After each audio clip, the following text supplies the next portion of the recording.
Hey, hello there. Good morning, good afternoon, good evening. Hi, hi. It was funny because at one point Dad was tempted to turn off the power to do some other... because of construction work, but then he never did. So I'm like, you know what? It's safe now. It seems like he's not gonna do it in the end, so woohoo, yay for me. Makes my life easier. Ooh, it centers around a major event from GFL1, Operation Butterfly, despite occurring before the events of the game. Wow. It is arguably the inciting incident to the entire story. Hello, hello, welcome, welcome. So from going from Operation Butterfly to Breaking Butterfly... But I don't want to break a butterfly. Or do I? After plunging into the gap between bizarre encounter and a sweet dream, you discover that the mirror you dove into has shattered. Its shards fluttering like butterfly wings. How will you escape in one piece? Oh, dreaming, huh? Well, we're back in Zets. I accidentally pressed this one, but I didn't actually read it. Did I do corpusant? No. But they're gonna add it to the game later, so it's okay. When they do re-add it, then I'll go through it. Neural undertow. The unnatural data flow hides a link to the past. What's a fun start? 1 week after Odessa's interim chief took office, inside a hotel suite. While the pile over Odessa is not yet dispersed, Kalina and company are still scheduled to set out for Lviv. The group begins preparing for their journey early in the morning. Kalina is tidying up documents at her desk while Lena is hopping from foot to foot as she packs their suitcases. I like that. This event takes place before Corpusant makes my life easier. How is Door still a bit scuffed? Hehe. We can leave this boring old hotel last. I can't wait to head for Lviv and see the commander again. Ho ho. I'm sure Colin feels the same way, don't you, Colin? Colleen interrupts Leva's banter as her cheeks burn red. Ooh, blushy. We're rushing to Lviv to pick up Helena ASAP. Also, your neural cloud needs an immediate deep examination from Persica. Yeah, that's her Callan for you. Everything she does is for the job. She definitely doesn't stay up all at night, gazing longingly at the map. Yup, that's her sneaky little Callan. Well, when she thinks nobody's looking, she secretly goes, Commander, stalking. I swear I didn't see anything. Wow, the way they're calling her out. Oh, that is funny. Why you? Kalina makes towards the sisters, intent on knuckling their heads. Lena grabs Kalina's and Leva's arms, pulling them all into a giggling group hug. Cute! Oh, Leva got that scar over her eye during Operation Butterfly. Oof. However, the lighthearted mood doesn't last for long. A sudden transmission interrupts their antics. Director? After hearing Kruger's stern voice, Kalina gestures to Leva and Lena before heading over to the door, weighing the floor to ceiling windows by herself. Leva, wanna go buy some Odessan souvenirs afterwards? We've got space in our luggage so we can get something for the commander. Lena kneels by the suitcase and waves merrily to Leva. However, Leva glances over to where Kalina is and lightly places her finger on her lips in a shushing gesture. Shh. Lena gets her meaning and covers her mouth before lowering her voice. Oops, should we ask Colleen too? She may want to buy something too. Lena looks expectantly at Leva, but Leva merely looks at Kalina and gently shakes her head. The long call is finally over sometime later. Oh, as for the rest, this event does a pretty good job at introducing the major parts of it to new players. Oh, that's good. Understood. I'll expedite follow-up matters to the best of my ability. Frowning, Kalina hangs up the call with Kruger and sighs heavily. Lena sidles up to her and places a concerned hand on her shoulder.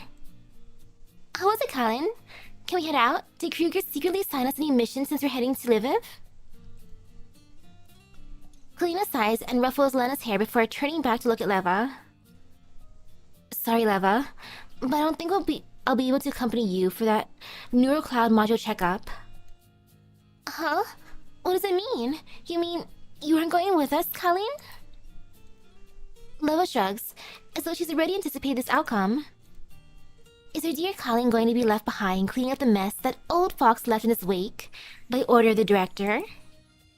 Kalina smiles bitterly. Oh, that's sad. The investigation into such famine is part of it. On the surface, Zimmerman's just taken the seat of the interim chief. Meanwhile, the Odessa Oblast government has issued several new ordinances today. As such, the director wants me to remain in Odessa as a representative of the NOMFA and facilitate the upcoming handover. So I'm sorry, Leva. I was planning to head out with you once today's business was settled, but given the present circumstances, I'll be spending at least 2 weeks in Odessa. What's there to be sorry for? It's just 2 more weeks. Len and I can just keep standing by. No, I'll contact the commander again about the meetup. I don't want to delay your neurocloud examination any further. Leva, I want you to head out ASAP. I'll contact Persica about this. You just bug in my hand. Get off. No biting. Freaking insects. Yep. I'm all for Leva going for the checkup too. Besides, things in Odessa have stabilized, so I'll be enough to protect Colleen by myself. Lena happily hugs Leva. The latter simply ruffles Lena's hair with a slight smile. Sorry to burst your bubble, but I'm going to stay. Huh? Leva, why? Colleen, you should understand, right? He drew a lot of attention during the battle of the big bridge. Even if things have calmed down for the moment, you're still representative of NOMFA. That means the number of eyes on you is only going to increase. We can't afford to lower our guard no matter what. Besides, there's still those 2 mysterious third-gen dolls to worry about. I don't think Lena could take them by herself if they decide to ambush us. Since you're not objecting, it's decided then. Let's just wait until the handover's done and then we'll all go together. That way, none of us will be left behind. But as she looks at the worried faces in front of her, Leva suddenly bursts into laughter. Aw, come on. Why are the two of you like this? Relax. I'm fully aware of the state of my neurocloud.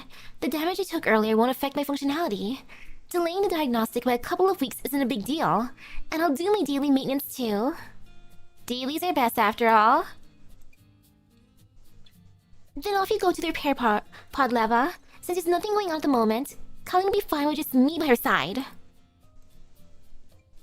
Lena grabs her sister's arm to drag her away, but Leva reluctantly pulls away and places a hand on Lena's shoulder. Okay. I'll go once I finish my task at hand. Once everything is done, Leva returns to her room and adjusts the pod, preparing for her daily maintenance regimen. However, she pauses halfway after hearing a rustling sound from behind her. Aren't you going to come out? Upon hearing Leva, Lena pops up her head out from behind a door and moves over to stand in front of Leva with a sheepish smile on her face. You noticed me, Leva. What are you being all sneaky peeky for? Got something to say? I was just thinking. After muttering to herself for a bit, Lena clenches her fists to gather her courage before looking up. I'm here to apologize to you, Leva. I shouldn't have kept your memory loss a secret for selfish reasons. I know how important UMP40 is to you, but in any case, I'll never do it again. After saying that, Lena lowers her head again, as though she's prepared for a scolding from Leva. However, all Leva does is raise her hand and gently pat Lena's head. Got it. Well, since you already know what you did wrong, I suppose I'll forgive you just this once. Really? Leva? For some reason, Lena isn't cheering up despite being forgiven by Leva. Her eyes are darting around the room. While Leva doesn't know why Lena's feeling that way, she still picks up on her sister's uneasiness and pinches her cheeks. The Lena I know wouldn't get hung up on such small things. Are you saying that you're still hiding something else from me? Huh? No, I never. Yep. I know you wouldn't be bold enough to do bad things like that. Still, if there's nothing else, I'll be going into the pod now. Leva lets go with a smile, then turns to enter the repair pod. However, Lena suddenly reaches out to grab her. Leva, wait, please. Lena throws herself into Leva's embrace without any warning. Leva, could you stay for a while? I've been really happy these few days while I was with you. What's the matter, Lena? I never told Callan I'd be going off on my own. No, it's not. What I mean is, once your neural cloud is fixed, you'll remember. I know that she's really important to you. But I just can't help thinking that it'll be nice if these days could just keep going on. Lena's voice gets softer and softer. Leva can't see her face, but she senses an inexplicable unease radiating from Lena. She gently pats Lena's back. Hehe. But I'll still be here, Lena. Don't let your mind wander, okay? Yeah, I know, but I'm just worried about you. Lena nuzzles her fluffy hair against Leva's chest. A moment later, she looks up and tries her best to smile. I'm sorry, Leva. I shouldn't have let my imagination run wild. Right now, stabilizing your neural cloud is the most important thing. That means getting you into the repair pod, or the repaid pod ASAP, and make sure you get all fixed up. Before Leva can reply, Lena's already pushing Leva into the pod. After hooking up Leva, Lena quickly leaves the room. As she watches Lena leave, Leva gently shakes her head. Oh, that Lena. Looks like I'll need to have a good chat with her after I finish my examination. And now, Leva closes her eyes and connects to level 2. In the blue environments of level 2, Leva floats lightly like she always does. System maintenance in progress. Now scanning data. Scanning data. Scan. Data scan failed. Alert. System error. Alert. System error. Hello? Leva fires up the maintenance program again, but the ear-piercing warning from her neural cloud interrupts the code's functionality. System error. System terminated. Operation terminated. System error. Operation terminated. Tsk. Once again, Leva tries to restart the program, but the intense disruption from her neural cloud makes her body feel heavier and heavier, to the point where she can barely keep her eyes open. Well, this doesn't sound good. The weight crushes her, and Leva slowly closes her eyes. However, a strange voice seems to be approaching her from the darkness. Leva! Is someone calling me? Leva, wake up! You can't fall asleep here, hey! Leva forces her eyes open as someone violently shakes her body, and then a blurry form comes into view in front of her. Thank goodness, you're awake! Quick, follow me! The indistinct figure holds out an anxious hand, trying to drag Leva along with her. However, Leva stumbles back warily. Who are you? Why are you in my neural space? A shrill alert once again derails the train of Leva's thoughts. Insufficient system memory. Computation failed. Insufficient system memory. Computation failed. Quit standing around and follow me, Leva. Otherwise, it'll be too late. The indistinct figure grabs Leva and drags her forward. Over here! Unable to shake off the hand holding her arm, Leva's forced to run along with the mysterious figure. After running for a while, they stop in front of a small room. This place is... Wait, what is this room? Why is there something in my neural cloud which never existed? What have you done? What's going on? I can't think. Don't worry so much about that. Quick, get in. Not seeming to care about Leva's hesitation, the mysterious figure pulls her into the room. Alright, you're safe now. Wait, this is... It's a place where you can rest and get all better, Leva. The figure interrupts Leva halfway with a snap of her fingers. Click! The room door suddenly closes. Eat the butterfly, delicious. Nom nom, gobble gobble. Wait. Tee? Too late. Just relax for now and have a good nap, Leva. I guarantee that by the time you wake up, everything will be back to normal. As the indistinct voice fades, the floor below Leva's feet, which is composed entirely of solidified data, suddenly collapses. Damn it, I can't control my body. Leva struggles as hard as she can as she falls. However, The ghostly blue data around her is like an abyss, pulling her into the unfathomable depths below.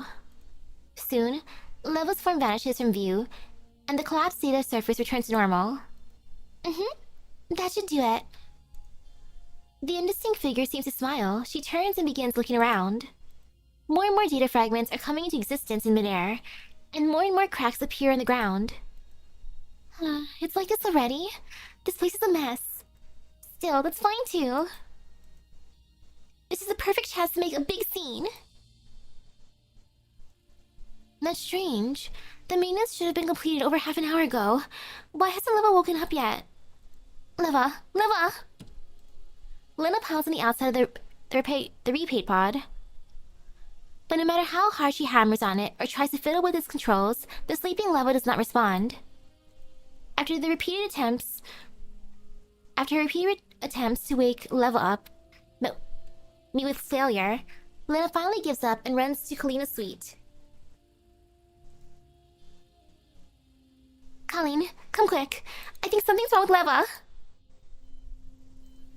The inside of Leibniz's lab is quiet. The only sound that can be heard is that of the repair pod. Leva is transported to Leibniz's lab, where Leibniz performs a quick examination, but any emergency measures she attempts prove ineffective. Leibniz immediately contacts Persica. Leva is currently lying in the repair pod, her eyes closed and unresponsive as she undergoes a remote data diagnostic. Outside it, 3 people are nervously eyeing the transmission screen that has been silent for far too long. Finally, after an almost unbearable silence has passed, Persica finally stops banging on her keyboard and stretches. Yawn. Right, I get it now. Persica, what's going on? Yeah, is Leva in danger? Oi, quiet down. I can't hear Miss Persica speak. Calm down and listen to me. Persica brings out the diagram showing the condition of Leva's neurocloud. The large number of bright red alerts on the screen are quite shocking. This is the current state of Leva's neurocloud. You see all these memory bars here? The ones that are flashing red? They're filled with junk from redundant data. The junk is clogging up her internal memory, which makes it unresponsive to commands. That's why Leva's not waking up. Huh? But why is that? Logically speaking, her redundant data should have been cleared away during her daily maintenance sessions. That's right. It should have been cleared away. However, this redundant data is a little special. You know there's an entity called UMP-40 in Leva's neurocloud, right? Yep, 40 was Leva's. Well, after 40 died during Operation Butterfly, Leva simulated her personality in her base layer, using her memories of UMP-40 as a reference. Creating a virtual persona because she couldn't cope with the loss. That doesn't sound like something Leva would do. Still, Leva ultimately retained that persona. Since this additional persona eats into Leva's neurocloud memory, I configured UMP-40 to act as a secondary computing core for Leva's neurocloud. That way, the two of them can function normally. Also, I added a dedicated data clearing program, so Leva can periodically remove the redundant data generated by 40. I get it now. Normally, Leva would have done this data clearing on a regular basis, but after she was attacked by the weird doll, Leva's neurocloud was damaged and she forgot about UMP-40, as well as the fact that 40 generates redundant data. So now Leva's neurocloud is filled with redundant data, which is why she's passed out like she blue-screened. Huh. That was a pretty accurate summation of the situation. Clever girl, Lena. Indeed. The last time Leva used the cleanup program was the day before her neurocloud was damaged. That much is consistent with my current hypothesis. Well, now that we've figured things out, the situation is simple. I'm gonna use the program to clear the data, and Leva should wake up soon enough. Saying so, Persica begins typing rapidly, and the cleaning program can be seen running on the screen in front of her. The group goes silent as they watch the progress bar inch forward, and Leibniz carefully raises her hand. Miss Persica, there's a question I need to ask about what you said just now. What is it? He mentioned Operation Butterfly. What was that all about? And why did Leva and UMP-40 end up involved with it?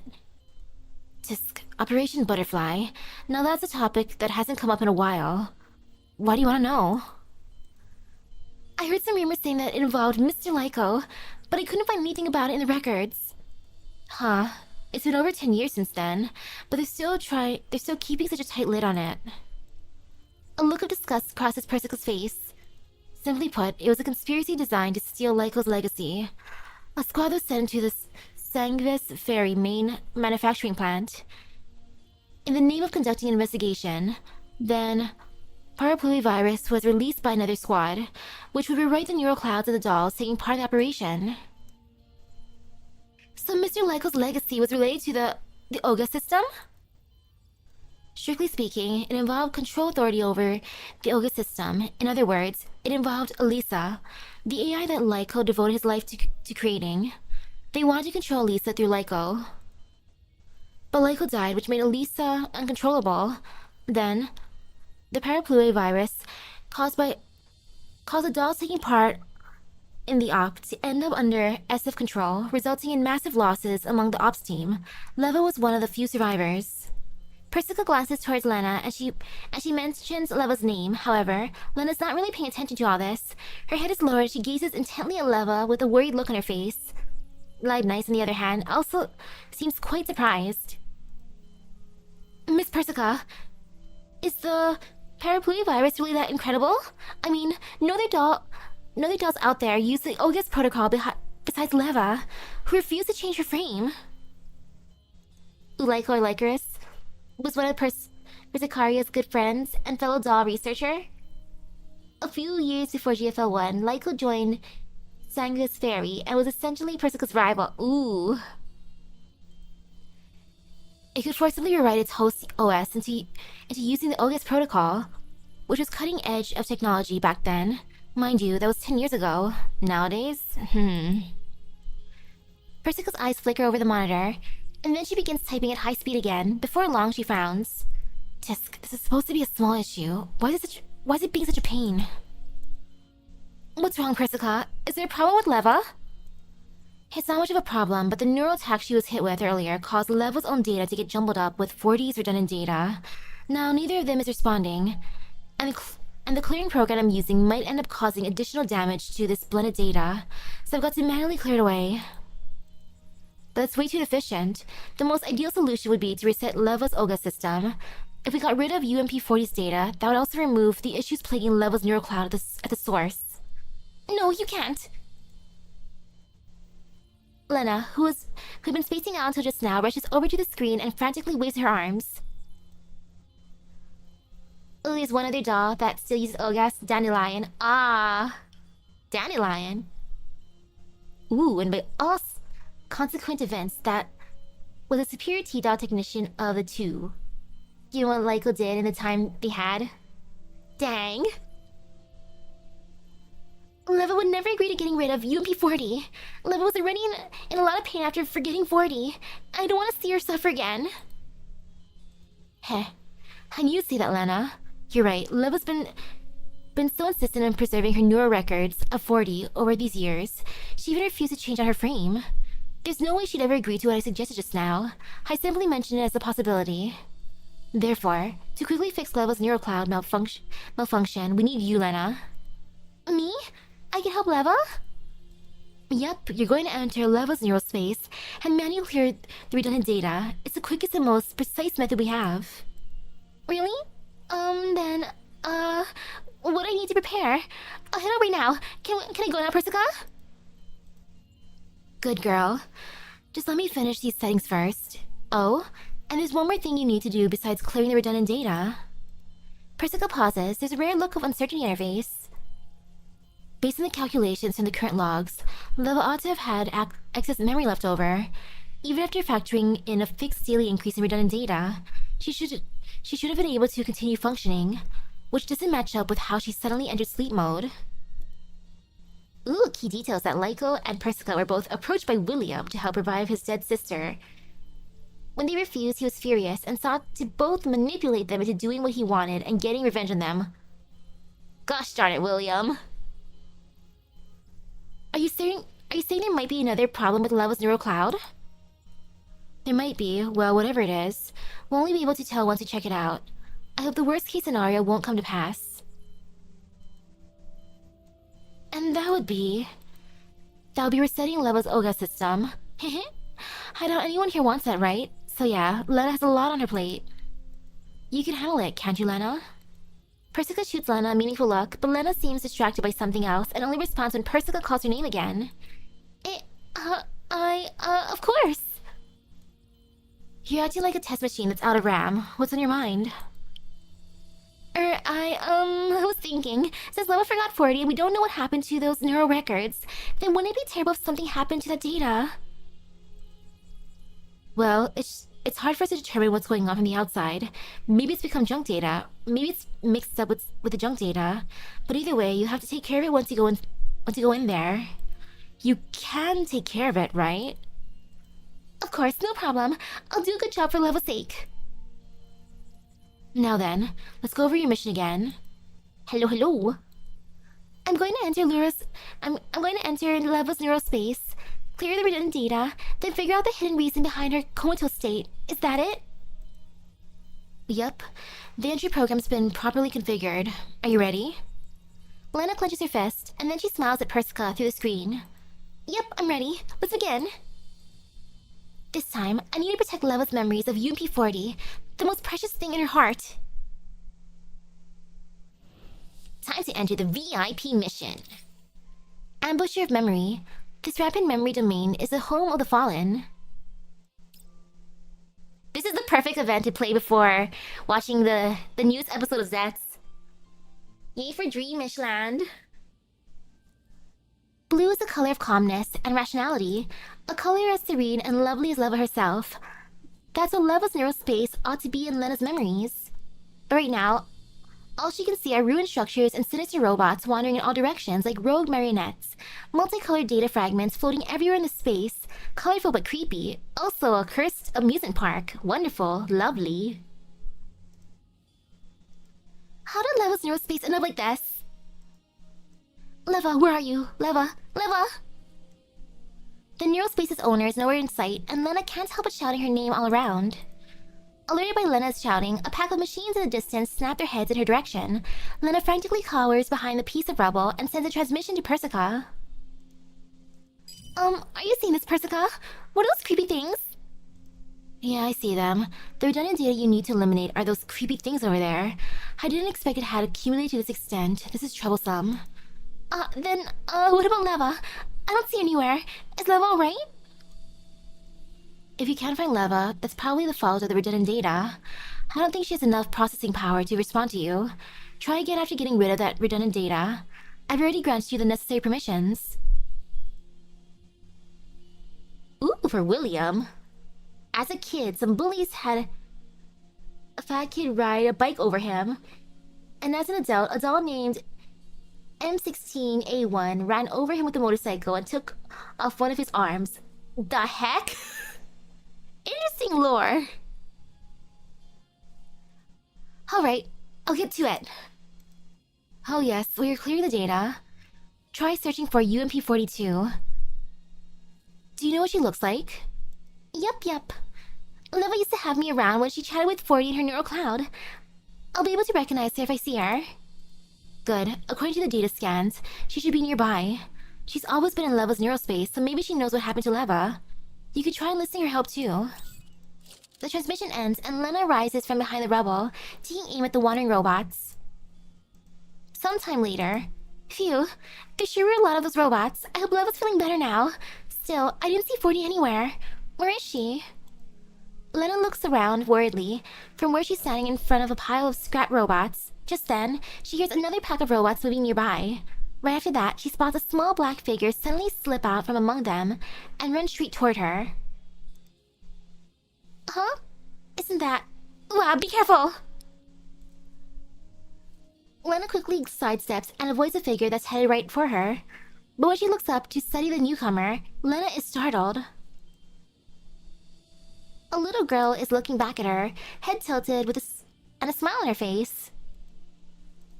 Hey, you there. Who are you? I like the rings in her fingers. Her smile is like a doll's. Her eyes are gold and exceptionally bright when contrasted against her pale white skin to the point where their brilliance is a little scary. Lena feels a chill run up her spine. As those eyes hone in on her, she unconsciously raises her gun and takes a step back. You... Who are you? Why are you in Level's neurocloud?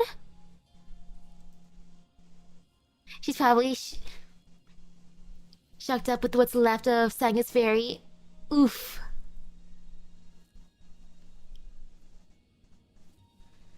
But the girl does not answer, only tilts her head.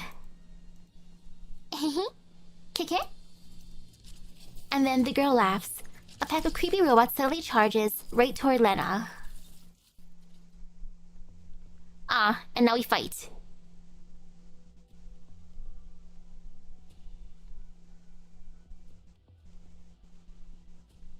This is gonna be funny fighting.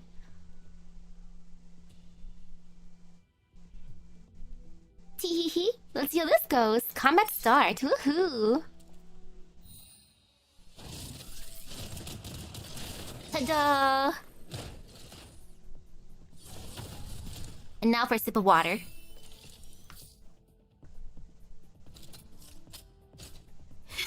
Weather fog.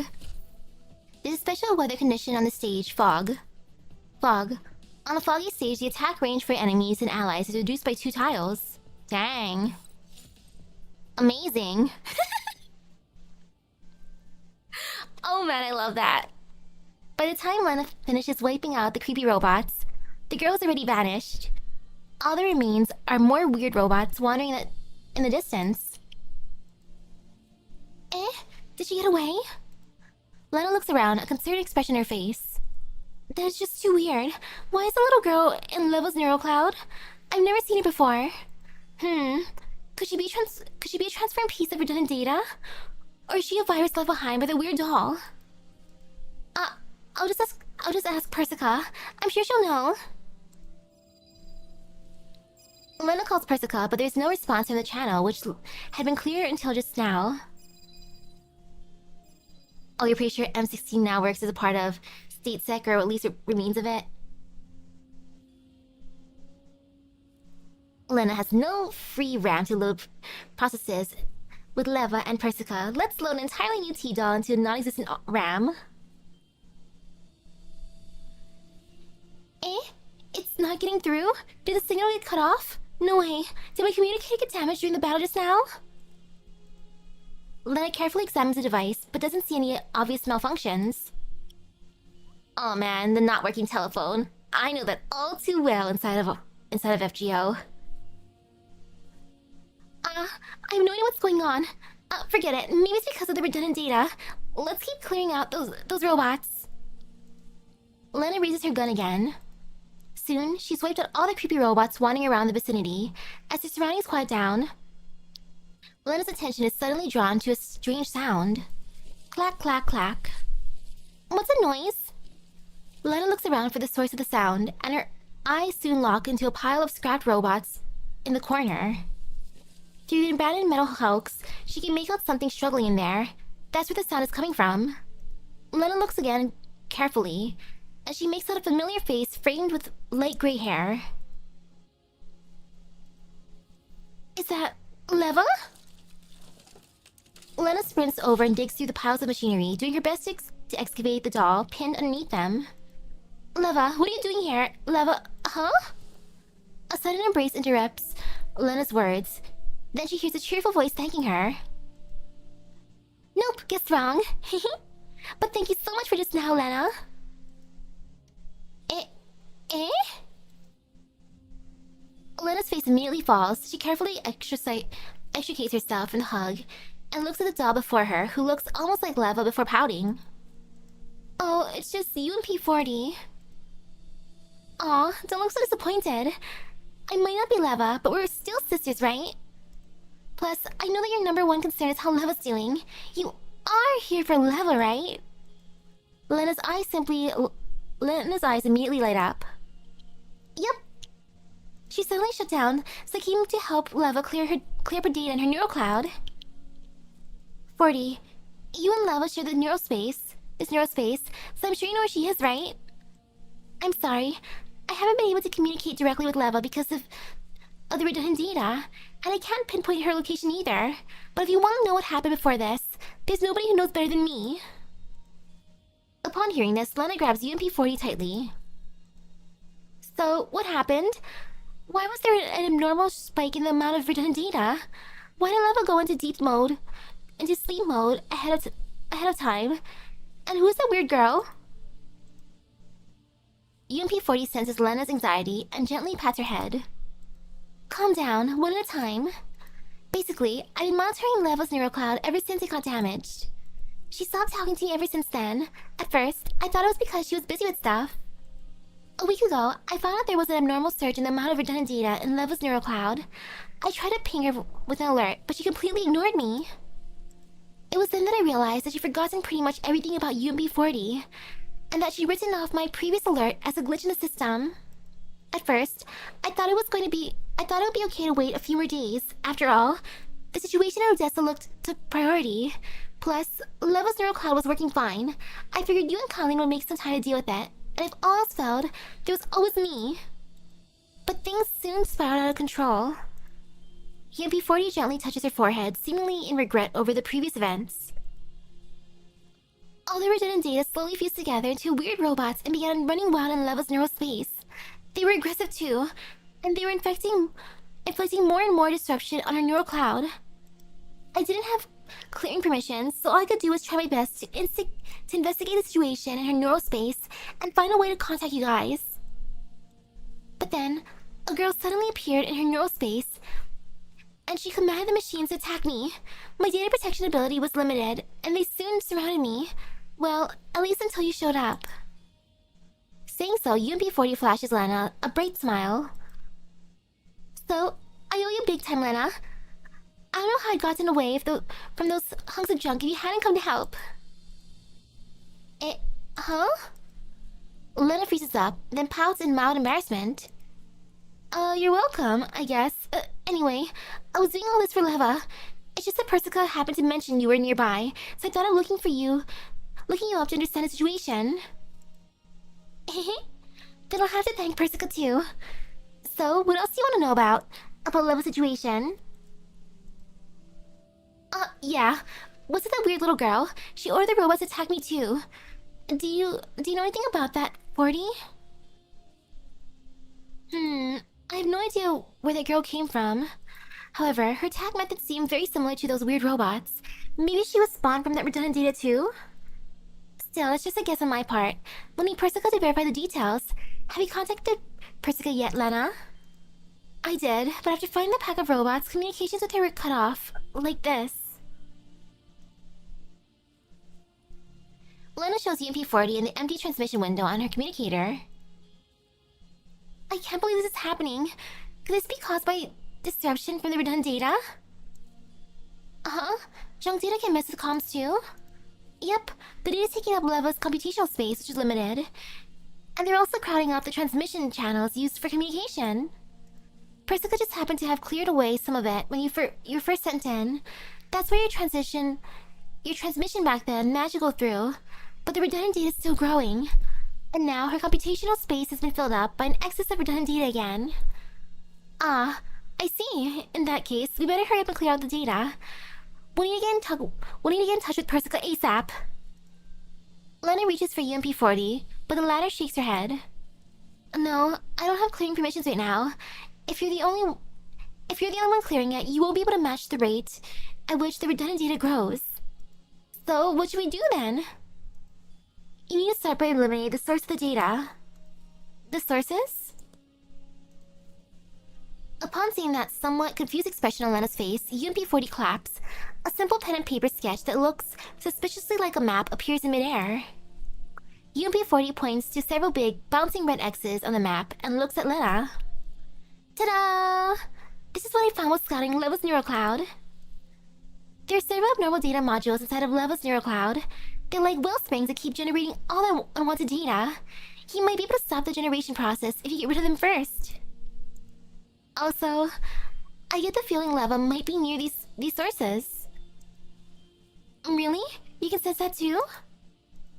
Lena looks suspiciously at this messily scribbled diagram that looks like some kind of Voynich manuscript knockoff. Why do you have that doubtful look on your face? It's really demoralizing. It's just that the map looks really sketchy.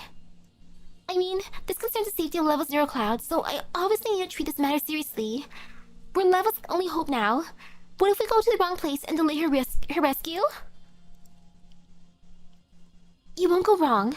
I've been in Leva's neurocloud for so long, so I know a thing or two about how it works. You know, like how sisters have a mental link. What? Are you saying sisters should have a mental link? Then Leva and I... Did you say something, Lena? No, it's nothing. Oh yeah, a mental link, of course. Of course Leva and I have one of those, you know, mental link things, yeah. Although, I don't really feel like anything right now. I don't really feel anything right now. You're so cute, Lena. In any case, we don't have any other choice since we can't contact Persica right now, so just follow my suggestion, okay? We can't afford delays given Leva's situation. Lena hesitates for a moment. As she thinks about Leva and how her whereabouts are known, she looks into UMP40's sincere eyes, then squeezes her communicator before finally nodding. Alright then, now tell me where those data sources are. I like how the map has X's on it, makes it easy to find. X marks a spot. And now more water because it's hot.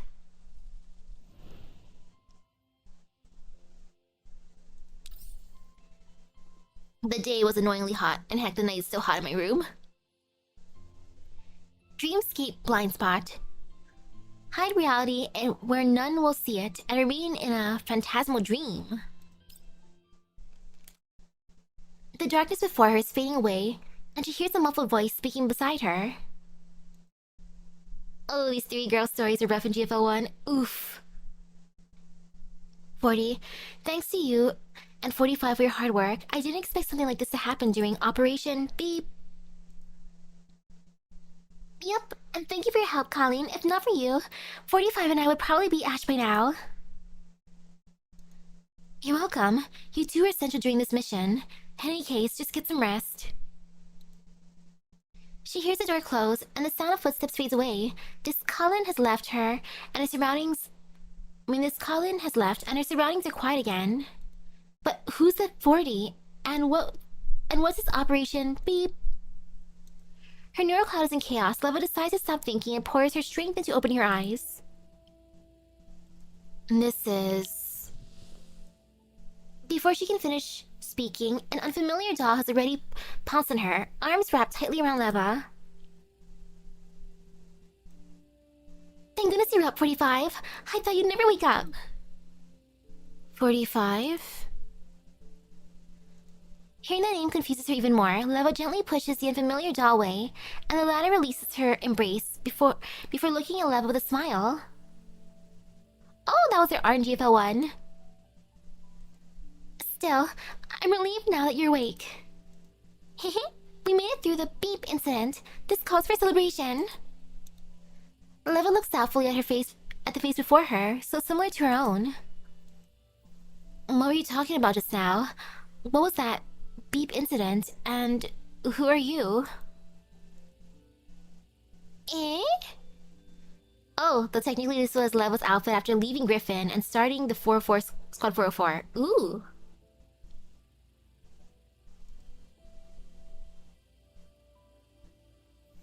That's fun.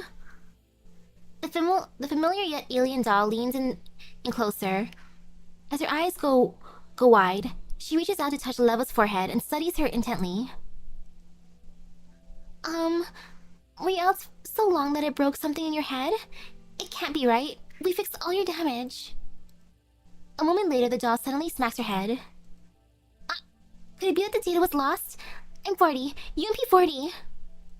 UMP40. The name seems to spark a bitter reaction in her neural cloud, but Leva can't recall anything. None of this makes sense. What exactly is going on? Leva decides to keep probing for more information. That operation you mentioned, and that incident just now, what happened back then? It was all super dangerous. We infiltrated the plant together, but then we ended up being attacked by SF forces. I was badly damaged and almost destroyed. I told you to run first, but you said something about I'll never let you go, and dragged me out of there with all your strength. Fortunately, we ran into the Griffin support team. The commander saved us and brought us here for emergency repairs. My repairs finished first, but you were unconscious all this time because your neural cloud was damaged. Fortunately, you woke up. Otherwise, I don't know what I'd do. With a pain expression on her face, the doll slowly raises her hand and gently strokes Leva's left eye. It is then that Leva realizes that there is a scar there.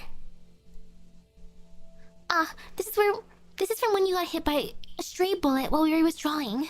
Persica said that she couldn't fix it right now because she was out of the necessary parts. Did that hurt? I'm sorry. As she looks at the apologetic look on the doll's face, it triggers a strange emotional signal in Leva's neural cloud again. Before she fully realizes what she's doing, she spreads her arms and hugs UMP-40 tightly. Aw, it's alright, 45. I'm really okay this time. UMP-40 gently pats Leva's shoulder. As she feels UMP-40's consoling touch, the abnormal emotional signal in Leva's neural cloud slowly calms down. After releasing her grip on UMP-40, Leva looks around curiously. The cleaning room seems a little old, but strangely familiar to Leva. She tries searching for similar records in her neural cloud, as well as details about what UMP-40's just said. However, all she finds are vague and indistinct images. UMP-40 seems to sense Leva's silence and sidles up to her again, a concerned expression on her face. What are you looking at, 45? The view outside the window? The sun today is great, so I opened the curtains to let it in. Is it too glaring? I'll close the curtains if it is. Yeah. Leva nods slowly, but then she reaches out to stop the other doll from drawing the curtains. It's alright. This is fine. I like to feel the sun myself. Is this okay? Alright, you're the boss, 45. 45? Hearing the name again fills 45 with confusion. Why are you calling me that, 40? If I'm not wrong, my name is Leva now. I knew it. There was data loss after all. Leva was an alias he used during the operation. You don't need to use it anymore now that it's over. Is that so? Sure is. If you're not used to it, I'll call you 45 a few more times. 45, 45, 45. Used to it yet? Yeah. Look, 45. It's a really sunny day today. I love the sun so much. The gray-haired doll stretches lazily as she soaks up the sunlight. For some reason, seeing the other doll relaxing in the golden rays is strangely soothing. It seems she's felt this relaxed before. But when was that? Was it 10 years ago, or... Just as UMP-45 tries her best to recall the past, UMP-40 suddenly grabs her with a merry expression on her face, like she's suddenly thought of something.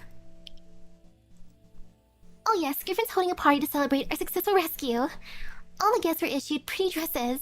That means you too, 45. Dresses? The word interrupts UMP-45's hazy thoughts, and she looks hesitantly at UMP-40. The latter reaches out a finger and gently strokes the bridge of UMP-45's nose. A very pretty evening dress. I already had you measured for it, so I'm sure it'll fit just fine. Thank you. You're welcome. Also, feel free to ask me anything you want. It looks like you've been hesitating this whole time, and I can't take it anymore. I'm sorry, I just wanted to know. Where are we right now? We're at Griffin, of course. This is the Griffin dorm. And apart from the repair pod, you've been here all this time, 45. What about Nova and Colleen? Why is Colleen here? Colleen? Are you talking about Kalina? I almost forgot. I haven't introduced you to her yet. Colleen's the commander's adjutant. Ever since the rescue op, she's been taking care of various tasks in Griffin. She's super reliable. Still, what's this Nova thing? I've never heard of it before. Is it a management department of Sangvis Ferry Manufacturing? No, it's not. I must have remembered wrongly. UMP-45 shakes her head and avoids the other doll's searching gaze. The latter merely ruffles UMP-45's hair and laughs in a consoling way. Don't worry, 45. Persica said that your neural cloud took a lot of damage and some data segments might be unreadable, so you might feel a little confused right after waking up. But that's okay. It'll get better by itself after a while. So stop brooding about it on your own time. Stop brooding about it on your own and come with me to the celebration party, okay? A lot of our friends will be there.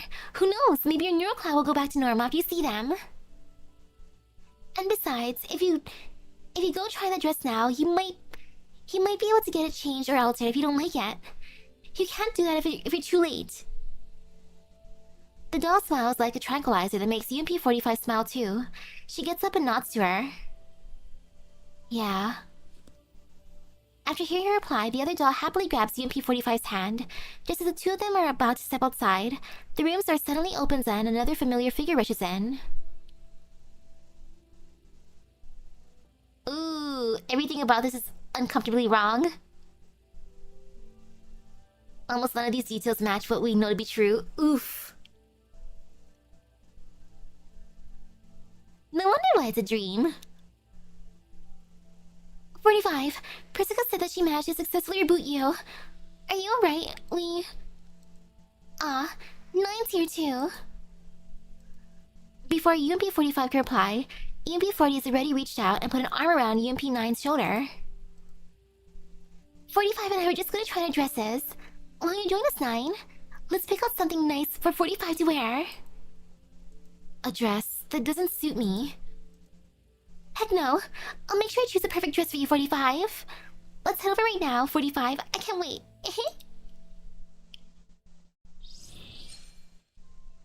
It seems so happy and peaceful. Nothing bad's gonna happen after that, right? Hahaha. Backtrace 1. The lights of the carousel illuminate the fragments of memory.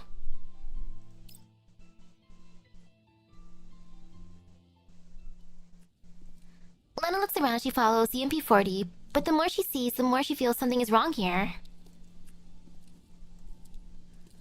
40, don't you think that Level's neural cloud looks really weird right now? Huh? Does it? Of course it is. Those fallen tables, chairs and umbrellas, the burst balloons, and these electric lights without power. None of them look like they belong in Level's neural cloud, don't you think? Now that you mention it, it does seem a little weird. Ah, don't worry, Misaki. Nothing's gonna happen that hasn't happened before. Wonderful, great. EMP-40 comes to a halt and closely studies the colorful facilities amidst the ruins. The neural space's interior looks normal before I was attacked. Is this because of the redundant data's influence? It's probably more than a simple influence. Oh yeah, Girls Frontline is a series about love and happiness. Now that I look at them, it looks like this place is deliberately modified to look like... an amusement park. See, look at that pointy tent over there. It's full of holes. It's a carousel, isn't it? I don't think Leva would ride a carousel in a neural cloud for no reason, especially when the carousel has such a creepy horses. I want to see the creepy Umas. Lena reaches out and gestures to a pointy tent in the distance. UMP-40 looks where she is pointing. Although the conical tent is in tatters and the carousel horses are eaten through with rot, it's definitely a carousel. Countless data fragments float in the dark sky above the tent, slowly spinning in midair like a windstorm. That definitely doesn't look like something Leva would like. Perhaps the girl altered the neural space? After all, human kids like amusement parks. That said, this carousel looks really weird too. Why are there so many robots around it? Huh? UMP-40 focuses on the windstorm, brings up her diagram, and suddenly grabs Lena's hand in surprise. Lena, come with me. The carousel's the first data source we're looking for. Once we get rid of it, we can stop the redundant data in this sector from growing. UMP-40 drags Lena over to the carousel, but almost immediately, she hears a loud crash in the distance. The light strips encircling the carousel turns on, barely managing to light up the surroundings. And so, Lena and UP40 get a clear view of the slowly moving robot horde around the carousel. In addition, they see a little girl pull a switch on the carousel, trying to command the robots to play with her. Tee, spinny horsey I like. Everyone, come play with me. The girl mounts one of the carousel's horses and happily floats her arms. However, the dilapidated horse does not move, and the surrounding robots can only approach her fruitlessly, jostling each other. After waiting stiffly for a while on one of the horses, the girl hangs her head in dejection. Horsey broke. Nobody wants to play with me either. Huh? Suddenly, the girl looks up and scans her surroundings, as though she noticed something. New friend? Did she spot us? Before UMP40 can reply, the girl has already jumped down from her horse and studies the visitors in the distance with wide eyes. Tee, new friends, play with me. The girl excitedly runs toward the two of them. Behind her, the countless robots surrounding the carousel pour toward the dolls, as though the floodgate has been opened. I guess kids really do like amusement parks after all. Lena, I'll let you clear away all the surplus data. Leave it to me. Amusement parks are fun. I don't blame her. Like, I'm excited to go to one again. It feels like it's been forever since the last night I fought beside you, Lena. Yep, let's get rid of the source of this data together. If you're having a hard time, just leave it to me. Don't push yourself too hard, okay? Yeah, it'll be fine. No fear, no pain. Teehee.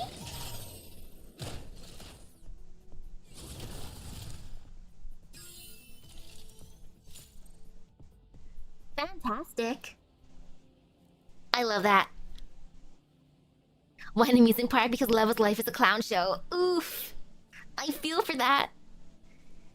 It doesn't take long for Lena to clear out the robots surrounding the carousel. After seeing that the guardian robots are gone, the little girl nervously hides behind a carousel horse and shakes her fist at UMP40 and Lena. You chased everyone away. You're bad. I hate you. I'm not playing with you. Lena, quick. We need to catch her. UMP40 frantically beckons Lena over, but before Lena can approach, the girl has already darted away, racing off like a frightened rabbit. She's gone. How did you run that fast? Good evening. Never mind. We'll get a chance to catch her eventually. The most important thing right now is to get rid of the after effects of the data source. Look over there, Lena. UMP40 happily pats Lena on the shoulder. Lena looks around and her eyes go wide with surprise. Oh, it looks normal now. As the robots vanish, the darkened sky turns to clear blue and the data fragments floating in the air vanish like melting snowflakes. The previously ruined carousel is restored to pristine condition, strings of colorful lights adorning its canopy-like pillars, sparkling brightly around the multicolored carousel horses. Wow, I guess it'll be okay for Leva to play around with a carousel like this on her break. It looks like a really nice carousel. Wanna give it a try, Lena? UMP40 approaches the carousel and studies the control panel with curiosity. Then she pulls down hard on the activation lever. Wait, 40, be careful! Before Lena can finish, the carousel starts moving slowly. A warm and cheerful melody fills the air, in tune with the whirling of the carousel horses and the sparkling of the lights. Turn it back and use this memory when it was all turned up. Oh no! Amidst the music and lights, a segment of neural records slowly comes into view before Lena's eyes. A gray-haired doll standing by the firing range, her head hung low in dejection. Another gray-haired doll walks over and waves merrily to her. Oh, hi there, newbie. Commander, greetings. Cut the formality. Come sit down. And do I look like a commander? Never got that before.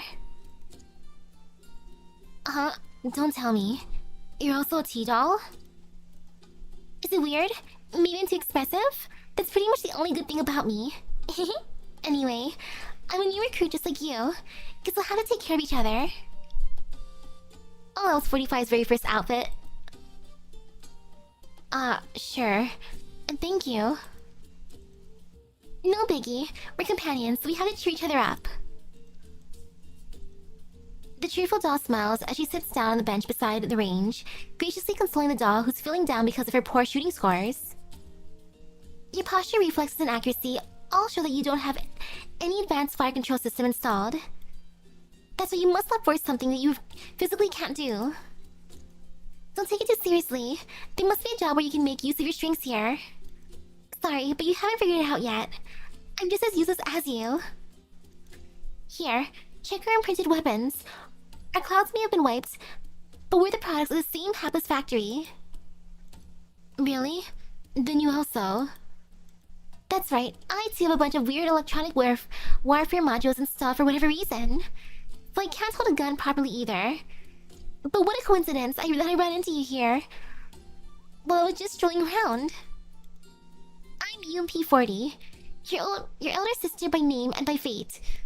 So I'll be sure to have your back. One. As the music and lights fade, so does the scene that Lena's watching. Ah, now it's dilapidated again. The firing range filled with merry laughter is now empty. The lights die and the carousel horses slowly grind to a halt. The dolls fade away like walking dreams, leaving only a single bullet lying quietly on the ground. Before Lena realizes what she's doing, she's already bent down to pick it up. What I saw just now was a leva. Was that 45 and the real UMP40? Yep, that's what happened when they first met. Leva looked totally different from how she is now. I've never seen her like that before. She was like a totally clueless rookie, just like how I was when she first met me. No, she was even more timid than me. What happened to Leva to make her like she is now? She was already different by the time she met me. Was that because of 42? Confused, Lena turns to look at the UMP40 beside her. As a simulated persona patterned after the real UMP40, her face and expression are almost the same as the UMP40's from the neural records. Did Leva change because of 40's encouragement? Kind of. In that case, did Leva become what she is now because UMP40 disappeared? The simulated UMP40 persona does not reply, but her silence is answer enough. The reason why UMP40 is so important to Leva is because of the past. Because of that past, which is forever beyond her reach. I knew it. No wonder I can't compare to 40. After all, it was 40 who supported Leva when she needed it most. Aw, poor Lena. Sad.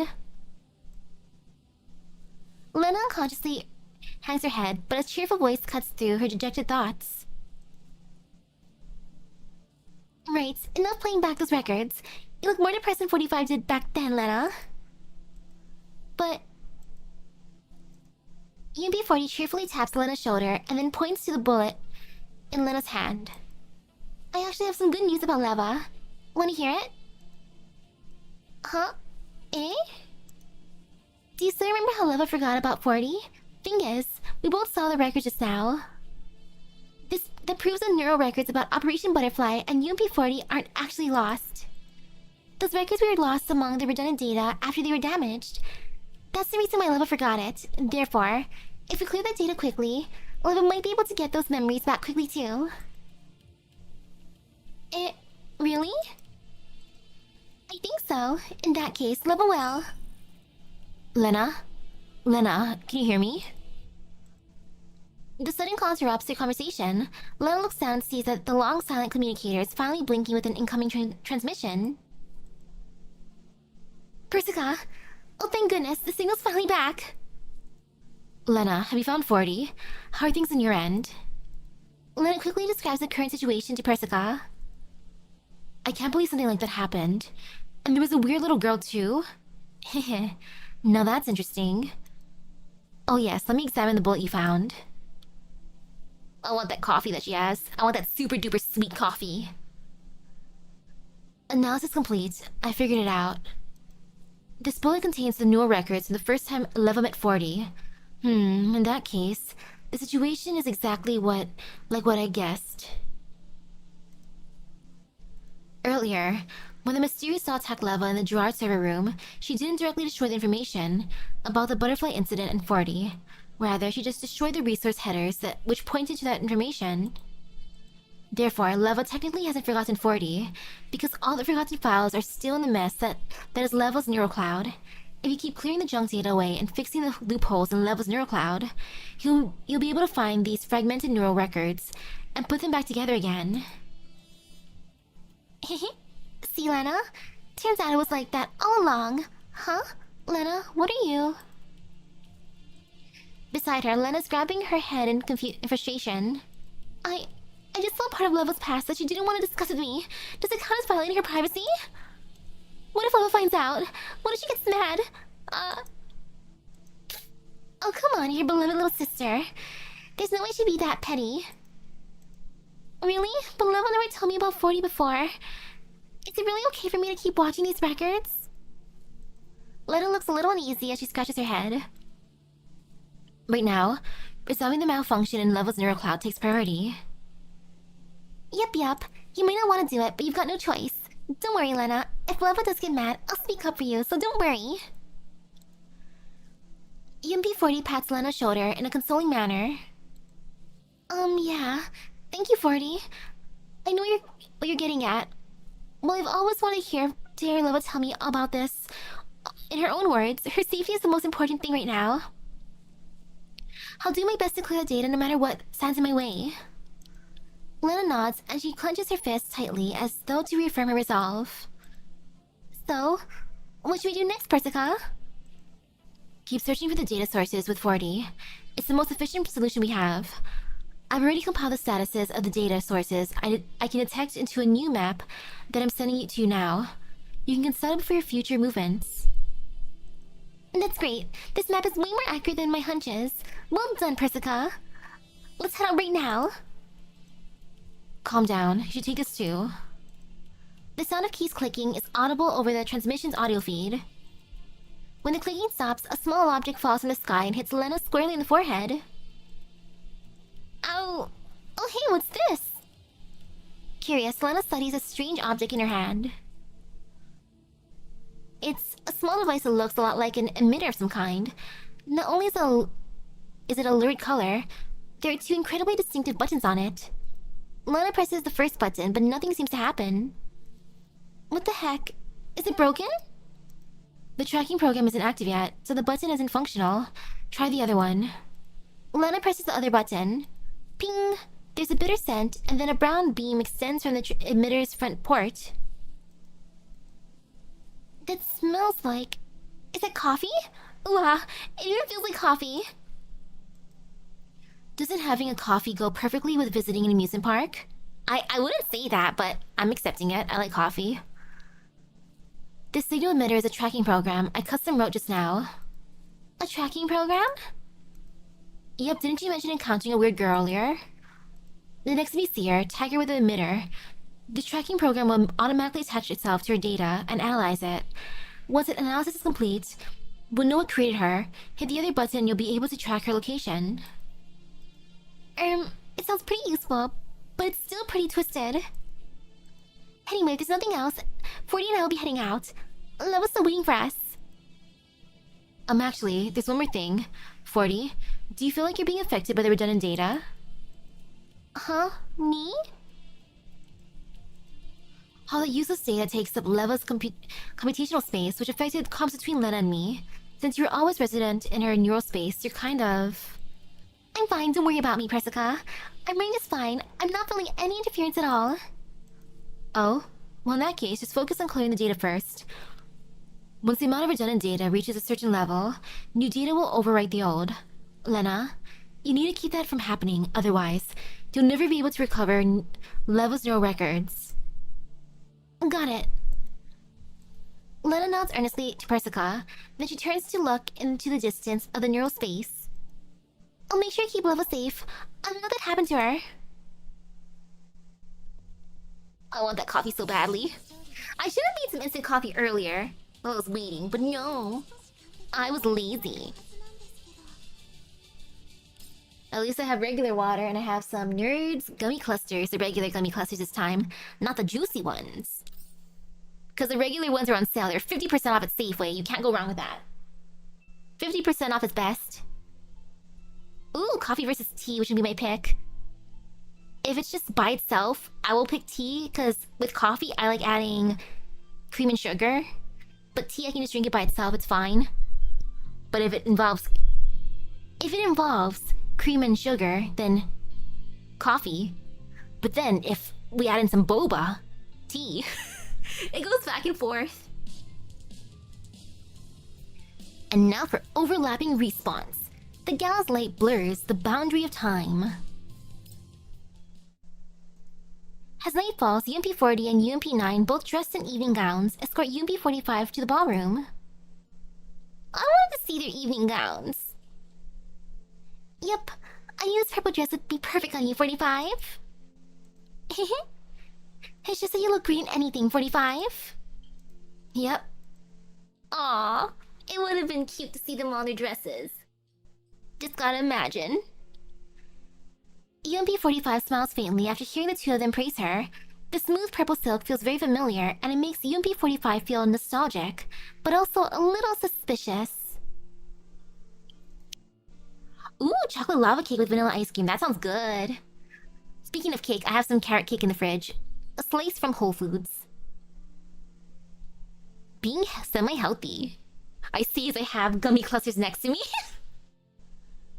Has she ever worn a dress like this one before? However, each time she tries to remember the past, her neural cloud grows indistinct, like misty glass, especially when she tries to recall details about the operation.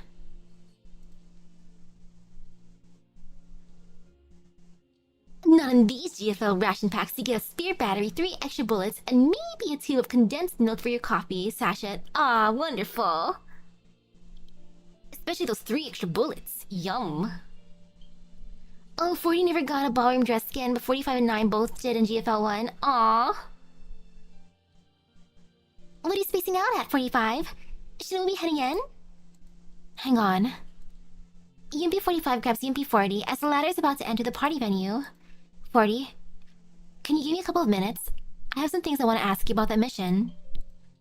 What do you want to know, 45? From what I can remember about that operation, only you and I took part, 40. Why was the commander there, and my neural cloud? Familiar face. Now why are the two of you standing at the doorway like scarecrows? Is someone's neural cloud so badly damaged that they're too scared to step through the door? Before UMP-45 can finish, a cold voice interrupts her question. Ah, 40 was well renowned for not attending GFL events. Oh yeah, speaking of dresses, I saw that one skin of Klukai. The wedding dress skin. It appeared at my feet, I'm like, ooh, that's pretty. UMP-45 turns and sees the owner of the voice. It is a long-haired doll with a cold demeanor who's sizing her up with an icy look in her eyes. Beside the doll is a white-haired doll who's also wearing a dress. Her eyes are closed in almost slumber, and she's wobbling on her feet, as though she's going to keel over and curl up on the floor at any moment. Heh. Well, it's better to have gotten neural cloud damage than not be allowed to take part in the op at all. Isn't that right? Beep. This is strange. The doll's face is very familiar, but UMP-45 can't recall her name. Just as UMP-45 frowns while thinking, the closed door to the venue hall is suddenly opened by Kalina. Opens and Kalina steps out. Oh, 404 is here too. Kalina greets the white-haired doll in a familiar way and smiles at the 3 UMPs. I haven't introduced them to you yet, 40. These 2 are lead dolls from Squad 404, 416, and GRG-11. Squad 404 provides covert support for operations, and they took part in this operation. It was thanks to their help that you and 45 were saved. UMP-9 and G-11, Lena and Mekti, were never members of Griffin at any point, Ooh. Ooh, tofu pudding with ginger syrup. Okay, that's good. That sounds delicious. I love tofu pudding.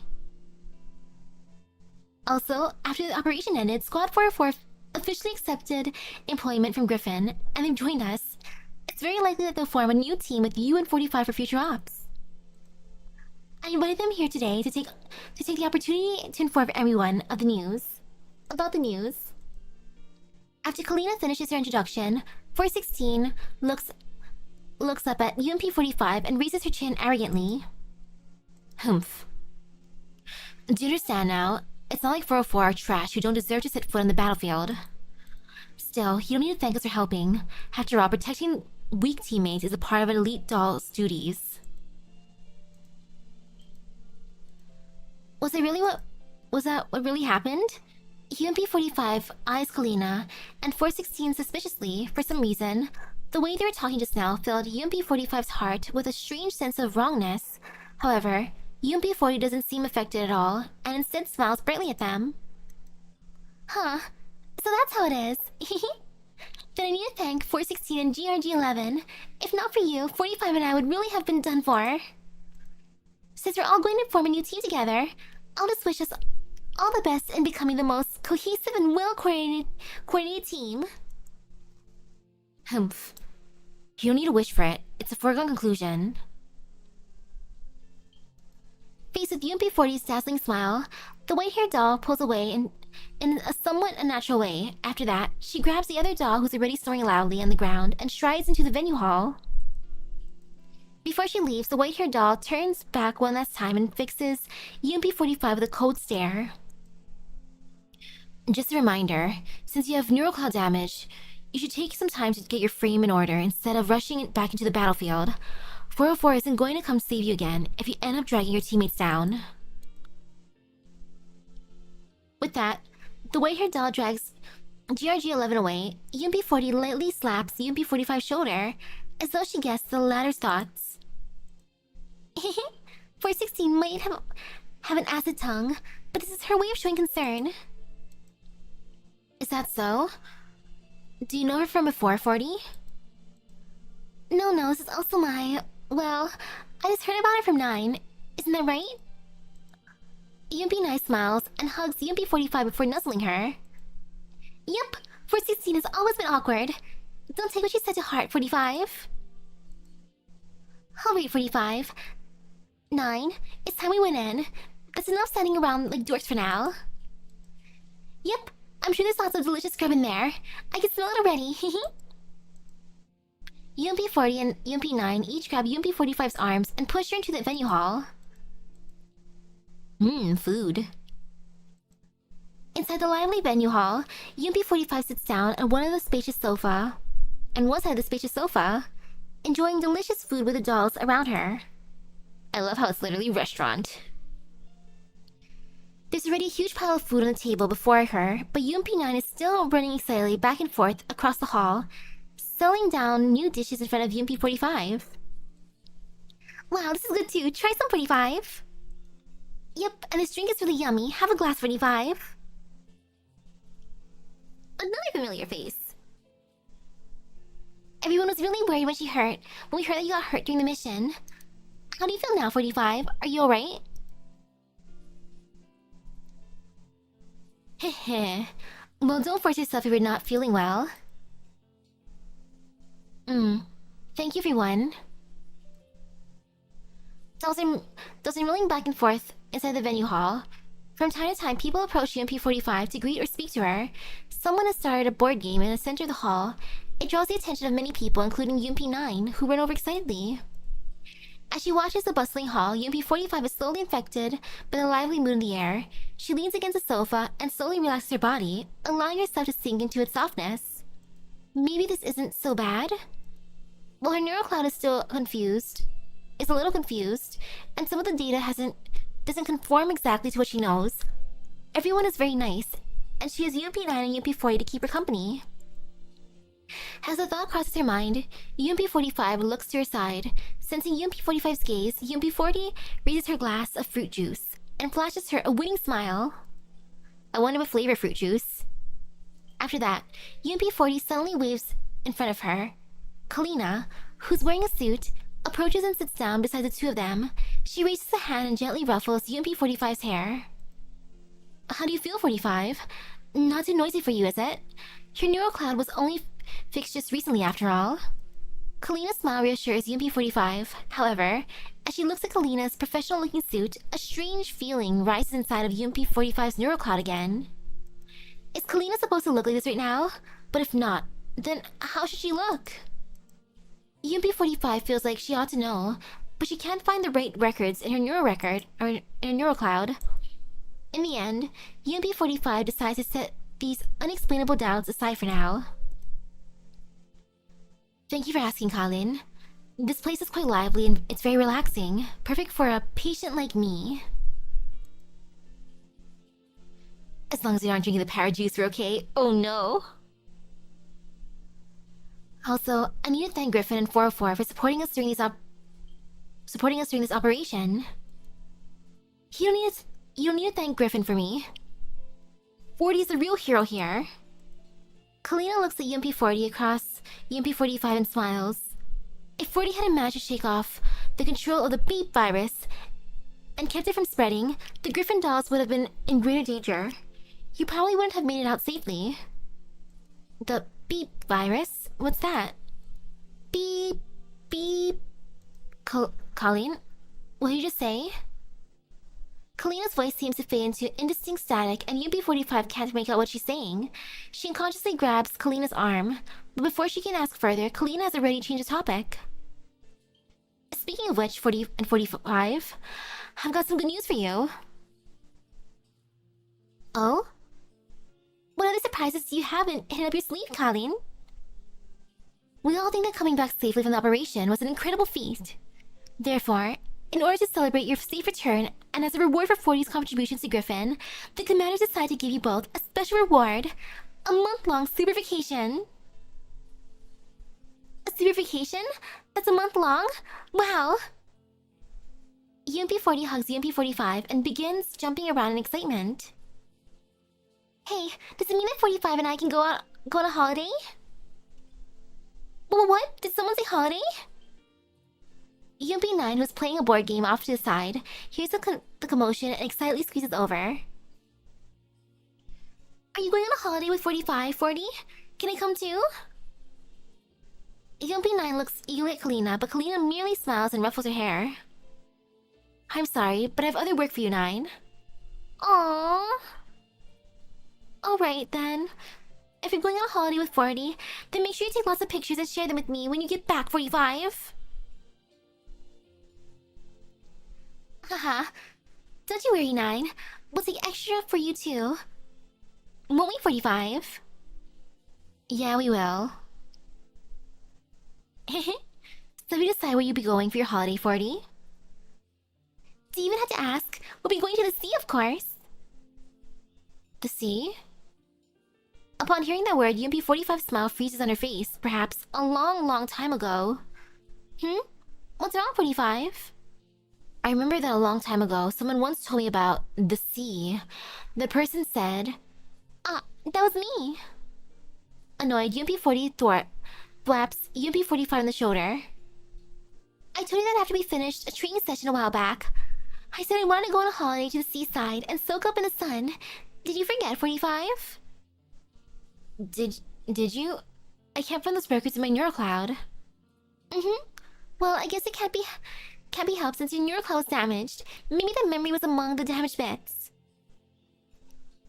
Stinky bug trying to bite my hand again. Ah, that's right. Tell me about your vacation plans too. I can possibly be the only one who had the idea of going to the seaside, right? Holidays don't come by often, after all. What about you, 45? What do you want to do during your time off? Yeah, a month is a long time. What do you have in mind, 45? Me?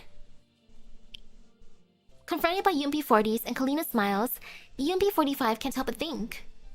If it were me... The party's still going on in the venue hall.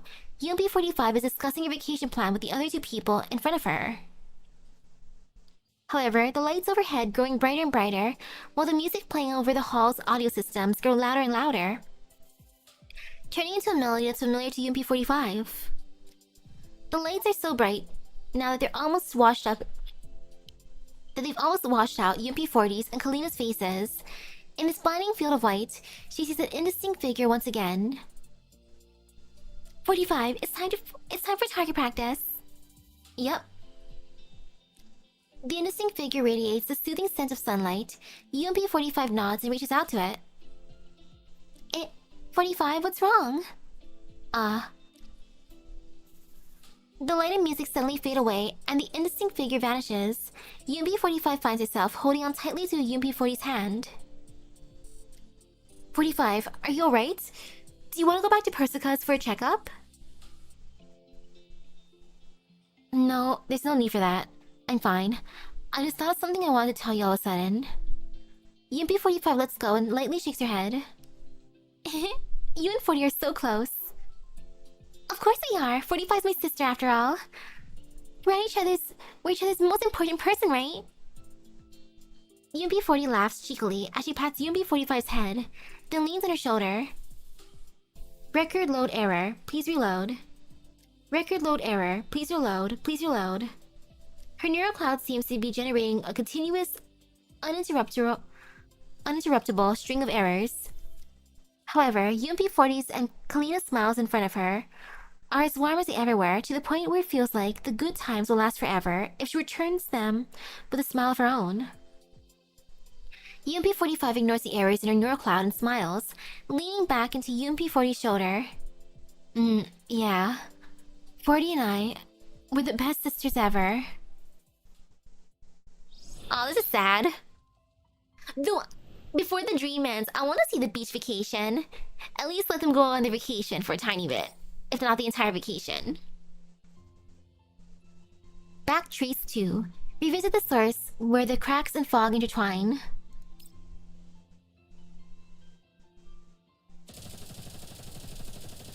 Bang bang. Lena's attack causes several of those creepy robots formed from redundant data to vanish to the fog that fills the amusement park. Segment after segment of indistinct neural records flicker into existence in front of Lena's eyes and then vanish. Kaboom! After barely dodging the ordnance exploding around her, UMP45 immediately spins around and launches an elbow strike, dropping the approaching enemy to the ground. Meanwhile, the assault on her neural cloud is still going on. UMP45 is forced to weave through the ruins, looking for a safe corner where she can bring her computational power to bear. Tisk. These enemies seem pretty tough. Need a hand? When body isn't enough for 2 neural clouds, is it? You can skip the thoughts and prayers. Hey, I'm just trying to cheer you up. In any case, let me know if you don't have enough processing power, okay? Yeah, thanks.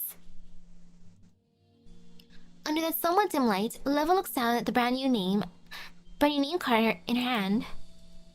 Leva. Affiliation, Non-Military Forces Administration.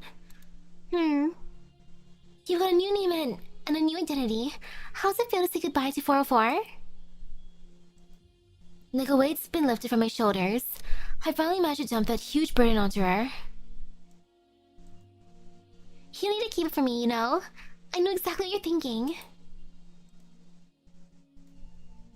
Relax, it's just a change of leadership. I know how much 404 means to you. I'm sure she and Lena will understand. Yeah, leaving 404 to her, that was the right choice. She's gone. Lena reflexively reaches out to touch Lena in the fragment, but it completely vanishes before she can make contact. Disappointed, she lowers her hand and turns to look at UMP40. Are these really things that happened to you and Leva in the past, inside a neural cloud? Every single one. The first scene must have taken place in a battle. I can't believe Leva could chat so casually with you in such a tense situation. Leva was actually really nervous back then, but the talking helped her calm down. It was the same when she was leading 404. She was really concerned about everyone in 404, but she had to take a step back for the sake of her own ultimate goal. It was the right choice to make, but not an easy one, so I should try to show my support at least. As she listens to UMP40 state this in a matter-of-fact way, Lena's head drops in dejection. I'm a horrible person. Well, I'm Leva's sister in name. The truth is that she's the one who's always taking care of me. But when Leva truly needed my support, I didn't notice at all. I couldn't help her. Don't say that. Leva's always happy and relaxed when she's around you. When she was around you. Was she? But I want to become someone Leva can rely on. Well, do you know? Well, you do know that there are some things only you can do, right? For example, you can always help her with communications and support. Also, you can provide her help when Leva's in an emergency situation. Like what you're doing now. She does rely on you quite a bit, you know. Huh? Really? Leva relies on me? Lena's head suddenly snaps up. UMP40 chuckles as she sees the expectant look in Lena's eyes. Of course she does, and not just right now, either. She's been doing that for a long time, remember? When your neural cloud core got damaged? Oh man, she went totally ballistic. She might not have said it out loud, but she most definitely cares about you. Leva. As she thinks back on the past events, Lena gently balls up her fists and nods vigorously. Yeah, you're right. You're right, 40. Since Leva has so much faith in me, I can't let her down. I need to do my best. Let's keep going. Our next destination is... Let me check the map. The map, which ought to be displaying the location of the data sources, is currently shrouded in thick fog, reduced to screen static. The map, it's not showing anything? Is it a data error? Can you take a look? UMP40 takes the map from her, but despite flipping, spinning, and otherwise manipulating it, nothing happens. Upon seeing this, Lena opens a comm channel to Persica. This is weird. I'll just ask Persica directly. Hey Persica, are you seeing this? However, the only thing she hears over the channel is a busy tone. The communications panel on the screen does not respond no matter what Lena does. How could this be happening? Are the comms down too? Is the redundant data jamming up the computational space again? Why now of all times? Looks like the redundant data is accumulating faster than expected. Fortunately, I can roughly sense the location of the new data sources. It isn't as accurate as what Persica can do, but it's still usable. I guess it's our only choice. Still, we need to hurry and make up for the time lost by not having enough information. Shh. UMP40 suddenly makes a shushing gesture. Something's approaching us. Clackety-clank, clackety-clank, clackety-clank. As the noise approaches, countless creepy robots step out of the fog and loom into view.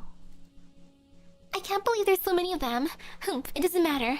I was going to wipe you all out anyway. Yep, I'll help too.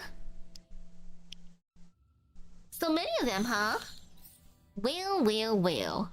Combat start. And now even more water. Hydration.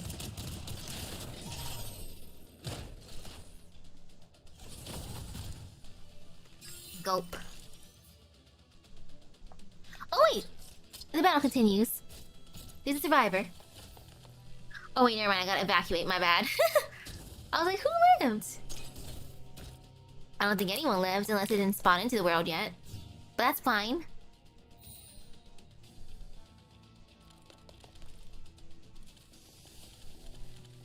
I'll let them walk on their own, it's fine. It's funny too.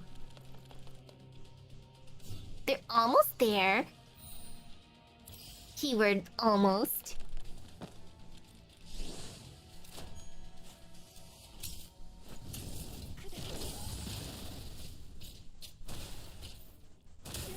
Wow, how nice. Explosions. And now the ground's on fire. It's a good time to escape when the ground's on fire. The floor is literally lava.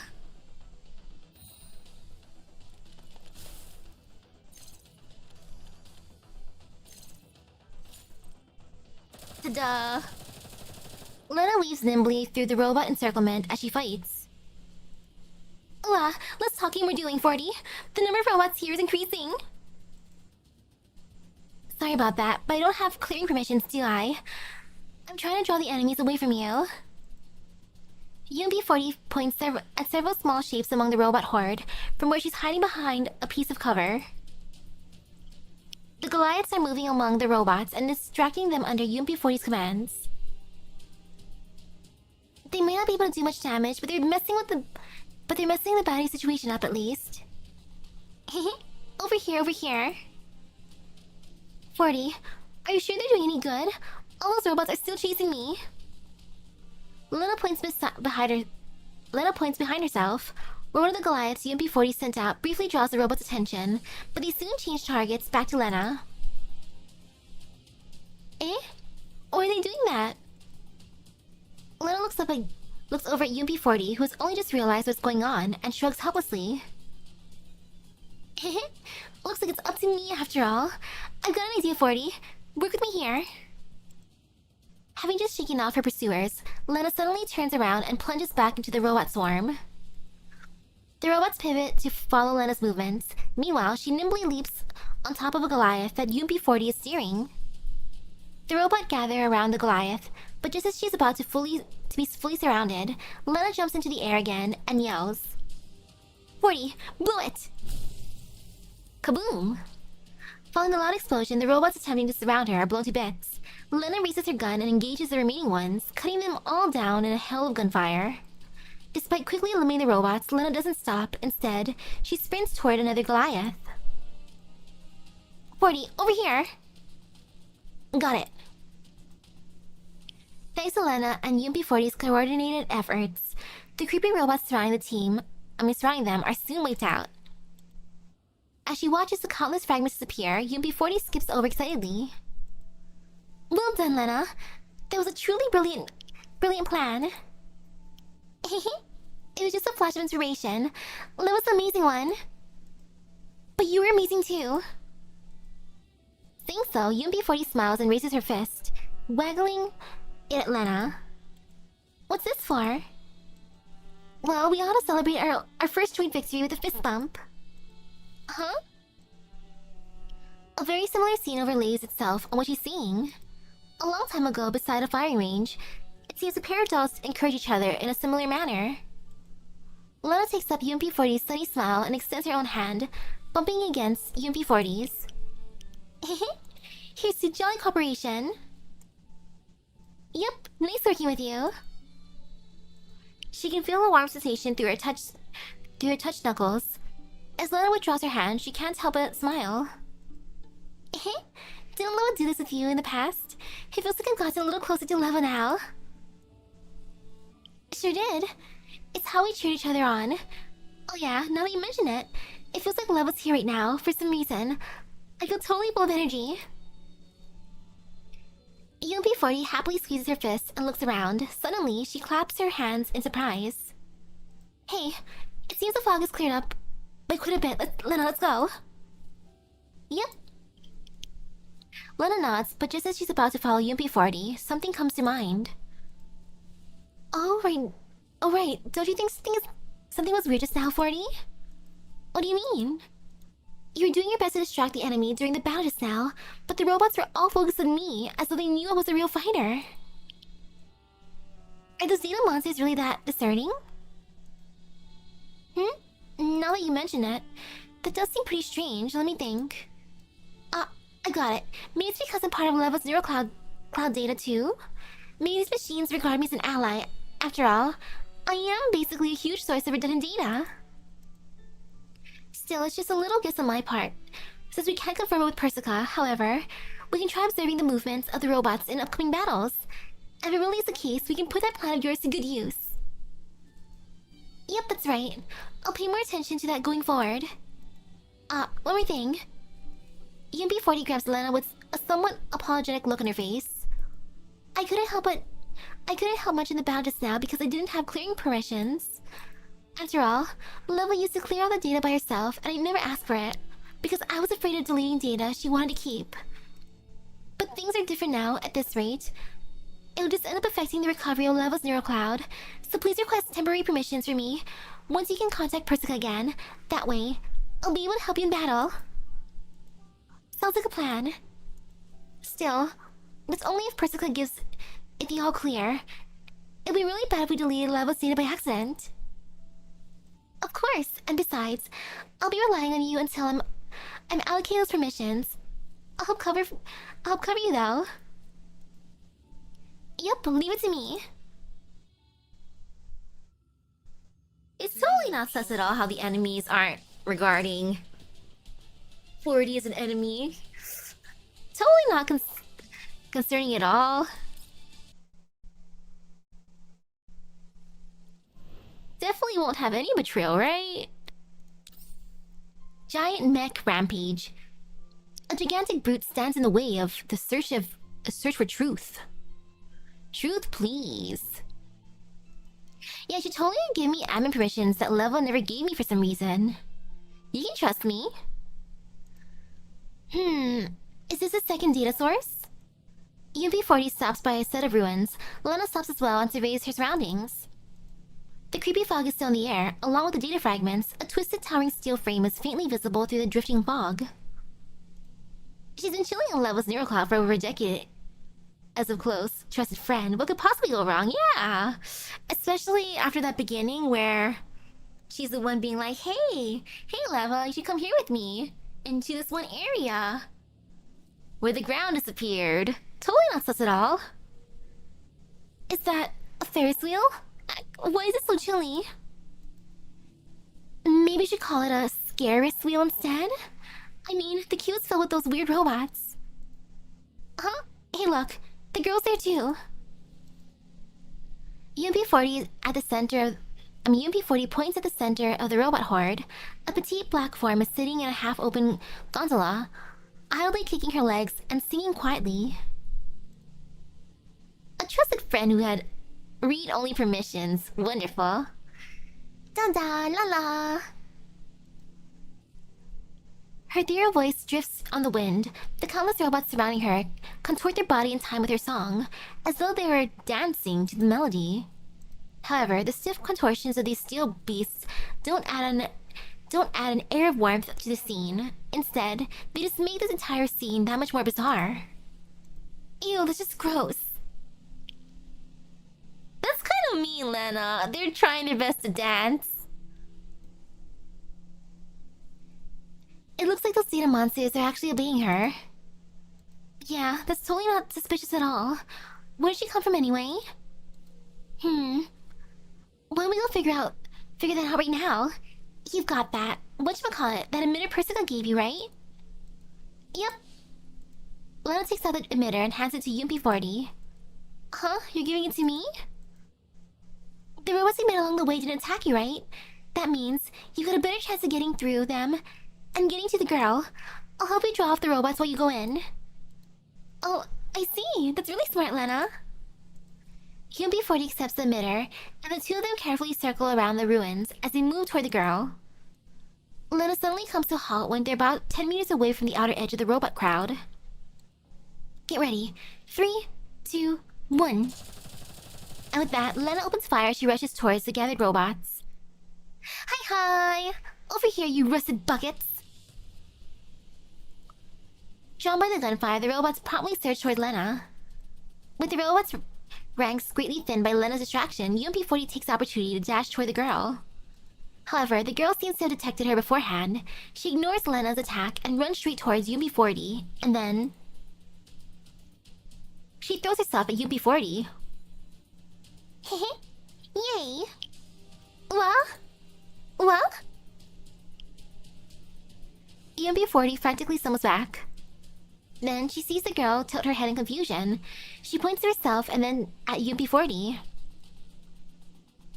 Teehee? Family, we play okay? Huh? Eh? UMP-40 goes stiff when she notices UMP-40's confusion. The girl raises her hand again and points at Lena. That one. She's bad. Let's beat her up together. Huh? I'm sorry. I don't understand what you're saying. Come play with me. Play with me. Beat her up and beat her with me. With me. The girl walks up toward UMP-40, her long hair dragging on the ground. As she looks into those golden eyes, UMP-40 stumbles back in panic. in a panic, as though she's forgotten the entire reason she came here in the first place. Lena, who's distracting the robots, soon senses something is wrong. 40. She's not moving? Did something happen to her? UMP-40 isn't moving, even as more and more robots gather behind her. Lena can't avoid turning around, which draws the robots towards the girl. And then she shouts at UMP-40. Hey! Hey! 40, are you alright? Push the button quickly! Startled by the distant voice, UMP-40 vigorously shakes her head and takes a step back before raising the emitter and pushing the button. Bing! The dark brown beam soaks into the girl's dress, forming a flower-shaped pattern. Coffee. As the brown color spreads, several rays of light shine, turning the girl's body vaguely translucent. Aye! The girl stumbles back in panic. Hot coffee. Then, her head jerks up, her eyes are wide as she glares at UMP-40, her hands flailing angrily. Oh, you're with her. You're bad too. I won't play with you anymore. Being time. Wait, I'm not... The girl doesn't wait for UMP-40 to reply and stomps the ground in frustration. In response, the ground begins to shake violently. Wah, 40, what's going on? I don't know either. UMP-40 and Lena look around nervously. A huge shadow is moving within the swirling clouds of dust that are everywhere. Something big is headed our way. Something big is headed our way. Look out! How bad can this fight be? No fear, no pain.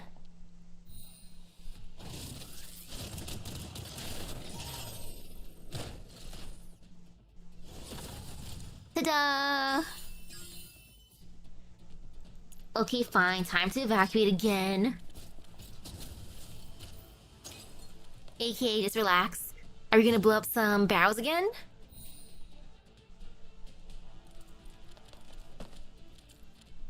But a nice casual stroll. Oh wait, more enemies will spawn soon? That's fine. Only 4 have to get out.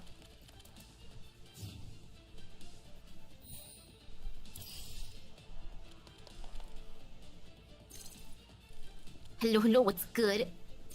I got my Alco inside of FGO to ND5 before your banner ended. Alco is so much nicer than Alice, what the heck? Freaking Alice. After a long battle, Lena is ultimately unable to stop the huge robot from closing in. As Lena runs away from it, she twists back to open fire. However, even the hail of lead she lays down doesn't slow it in the least. Damn it, just how am I supposed to describe this big hollow junk? Where's its core? Is it in the chest? Or... Well, Alice was mean to me. She took me like 28 summons. Like 28 multi-pulls kind of summons. It hurt. It hurt so much. So close to pity. So freaking Alice. Well, Alco. NP5 Alco and like half of that. Less than half of that. So... Alco, my love. Just cover here. This way. UMP-40 calls Lena over as she struggles to find a usable passage amidst the ruins. As Lena runs, she turns back to look at the huge robot every so often. My goal would have been to get NP5 of both Alice and Alco, but because of how Alice treated me, I couldn't NP5 her. Maybe it's the top of its head? Lena rapidly scales a pile of rubble that happens to be in front of her. Leveraging its height, she launches herself at the towering machine. Oh, we got it. There it is. While holding onto the robot's flailing arms, Lena flips through the air and lands neatly on its massive shoulder. Right after that, a hail of bullets rains down on the machine's core. However, they only leave a few small dents on its thick outer casing. The huge robot instead seems angered by Lena's attack and begins shaking itself violently. Grah, grah. Ah! As the robot twists itself back and forth, Lena is almost sent flying. She is forced to hang on for dear life to a protrusion on the robot's shoulder. Here it comes again. Look out, Lena! Wah! The robot comes begins twisting around again and brings its massive steel arm on Lena's location. Unable to escape in time, Lena's forced to try and slip between the joints of his shoulder to avoid being squished. Lena! Poor Lena. Just wah! Hang in there. I'll try and think of something.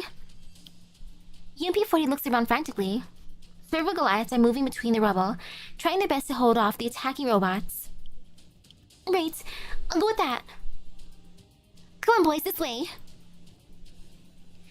UMP-40 snaps her fingers and rushes towards the giant robot's feet.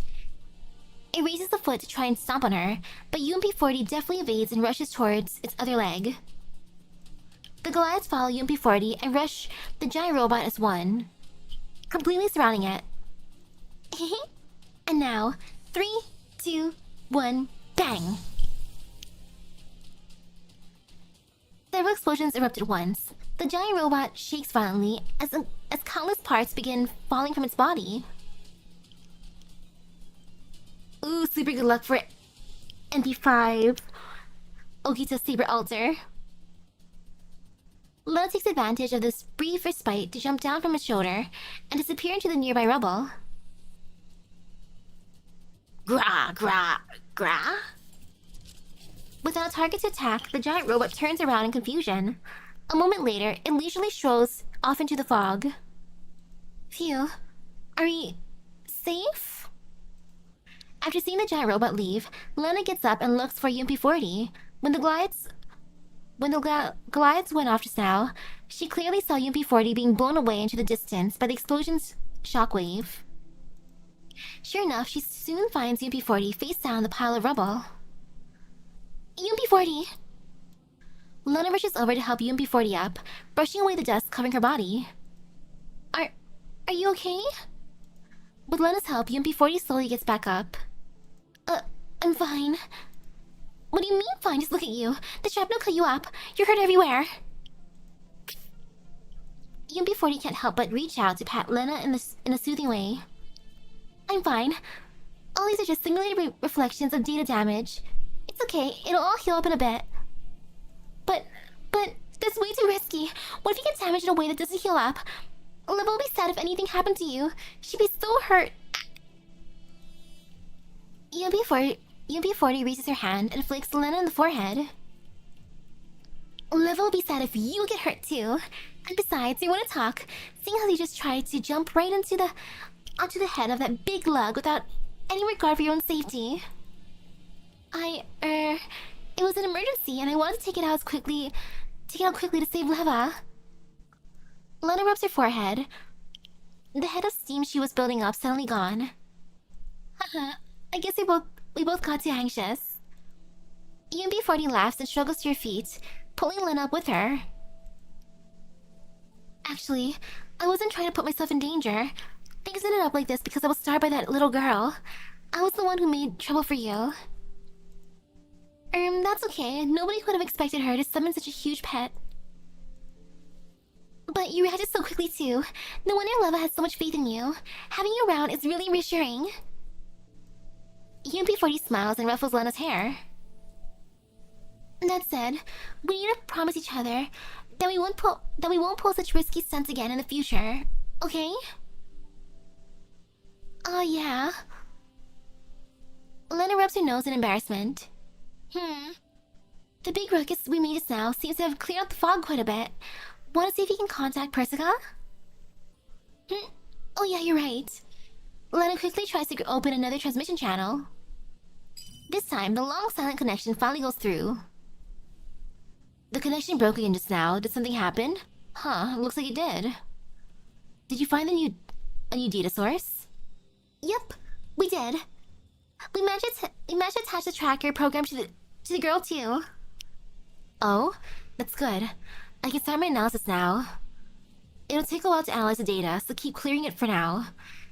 Did you get any new neural records after clearing out the most recent batch of redundant data? Huh? Oh right, I cleared out a lot of those robots, but I was completely unable to find Leva's neural records. Wow, does it mean the giant robots ate those records? That's very likely.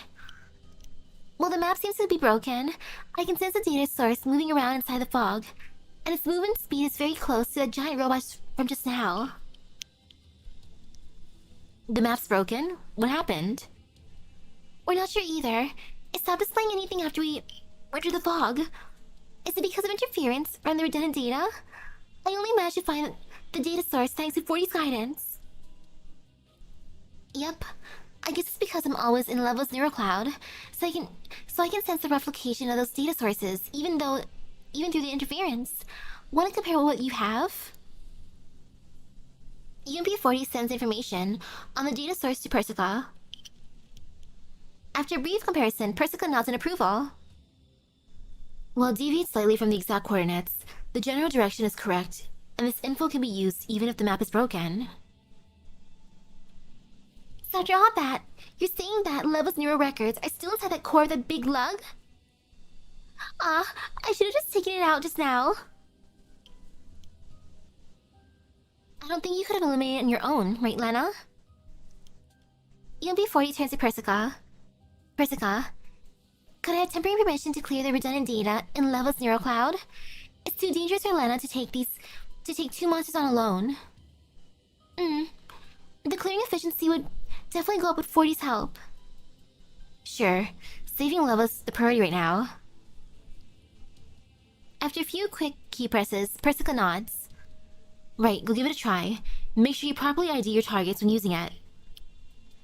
Alright, thank you, Persica. I'll use it carefully. This will make things much more convenient. Come on, Lena. Let's go find the big guy. Oh, she got permission. Well, well, well. Things will be fine, right? Totally fine. Sealed file. Painful memories are sealed in the bullet-riddled files. What a nice thing to have right after that. Lena and UMP40 plunge deep into the fog again. After taking a few steps, Lena checks the map before shaking her head helplessly. Yeah, looks like the map breaks when we go into the fog. 40, I'll be counting on you for... Woohoo! UMP40 suddenly throws a grenade into the fog. It blows up several lurking robots who transform into scattered data fragments and vanish on the wind. First blood! What? There are more on this side too. She's having fun. Before Lena can say anything else, UMP40 raises her gun and shoots in another direction. A burst of bullets sprays forth, making a straggly robot go crash on the ground. As she watches the data fragments disappear, UMP40 skips merrily up to Lena. I got another one. Say, Lena, wanna make it a competition? You know, see who can eliminate more of those robots? These robots? Are we really going to do that? Isn't it more important to find that big monster ASAP? Teehee? Well, you look so nervous. I want to tease you a little. The big guy's over here. It's not far off. UMP40 looks into the fog. Before long, a huge shape looms out of the fog. Hey, what do you know? It's here at last. Let's get it together, 40. How bad can this be? And ooh, look at those oil barrels.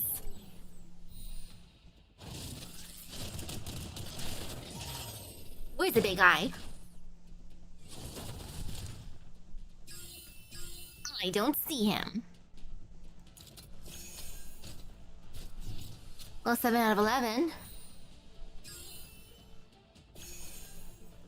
Where are you? Oh, well, more enemy spot, but it's not the big guy. Goodbye, oil barrels. Lena and UMP40 surround and finally destroy the giant robot's core. Yay! Go team! We finally took it down once and for all. Kaboom! There's a massive explosion. The giant The robot's gigantic metal frame shatters and then slowly crumples to the ground.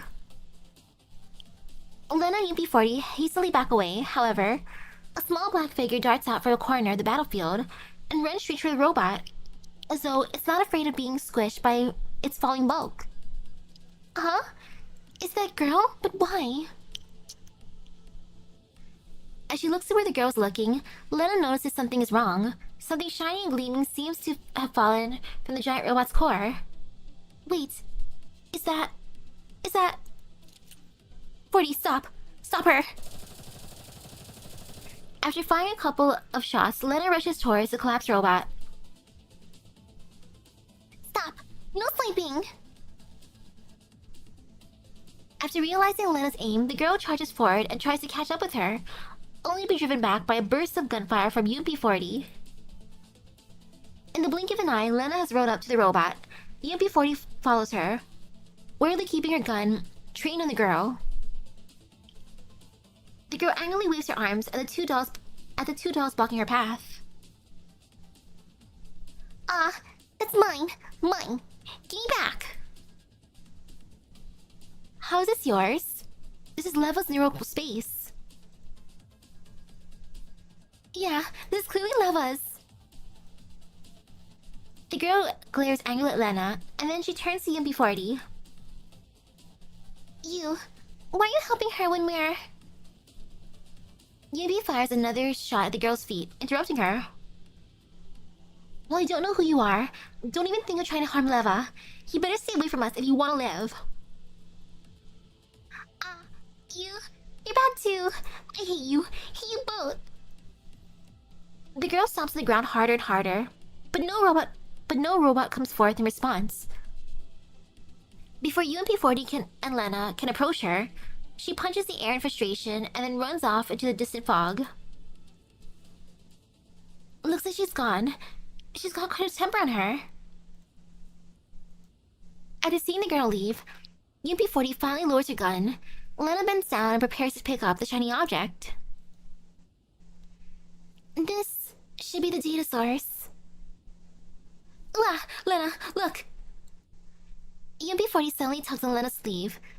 She pulls Lena up and indicates their surroundings. Ooh, beach!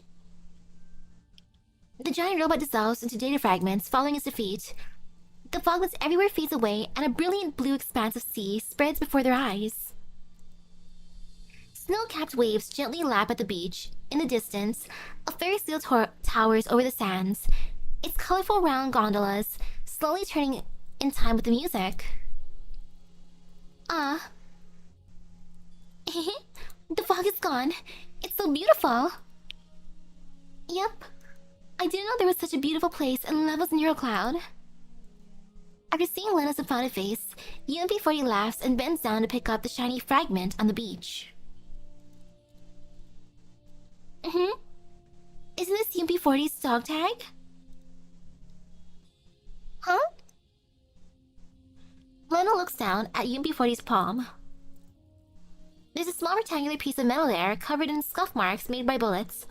The name UP-40 is engraved into its center. The letters have been worn down by the passage of time, but the dog tag seems to have been regularly polished, because it's still gleaming like it's brand new. Do you mean that 40? The real UP-40? Yep, this is one of the few things 40 left behind. I didn't know Leva was taking care of it all this while.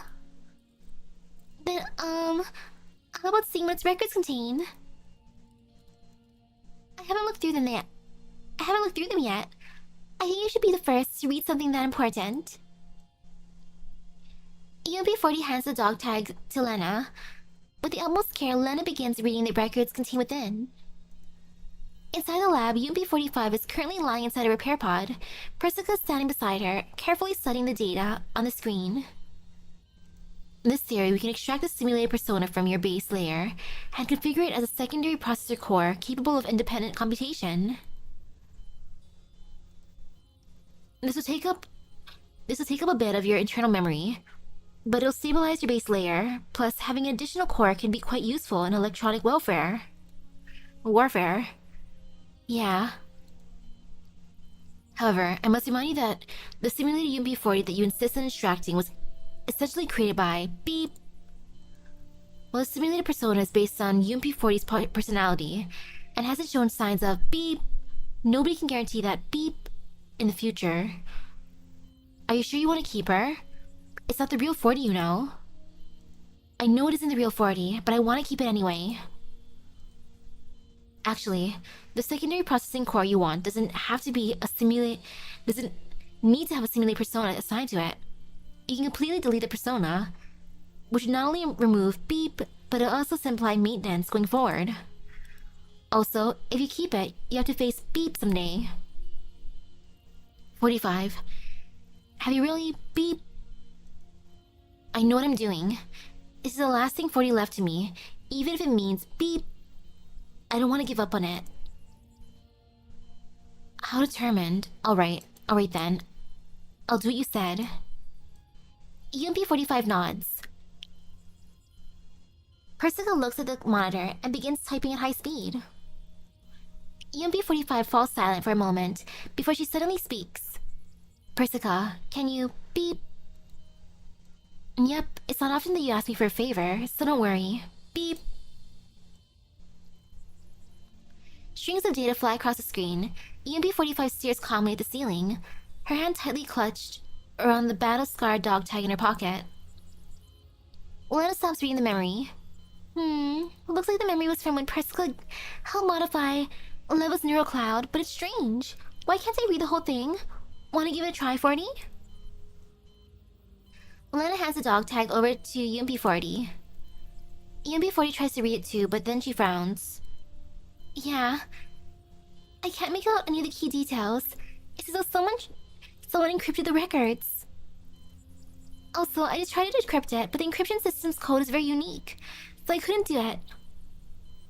I don't get it. Is there some kind of classified data in there? Or rather, is there some secret of Leva's inside? Leva specially sealed it up because she didn't want other people to see it? No. Leva wouldn't be like me and do such childish things. Unless... Lena presses her lips and studies the dog tag again, a look of frustration on her face. UMP40 laughs and then shakes her head and takes Lena's hand. There, Lena. Don't let your imagination run away with you, perhaps. I might know what's in there.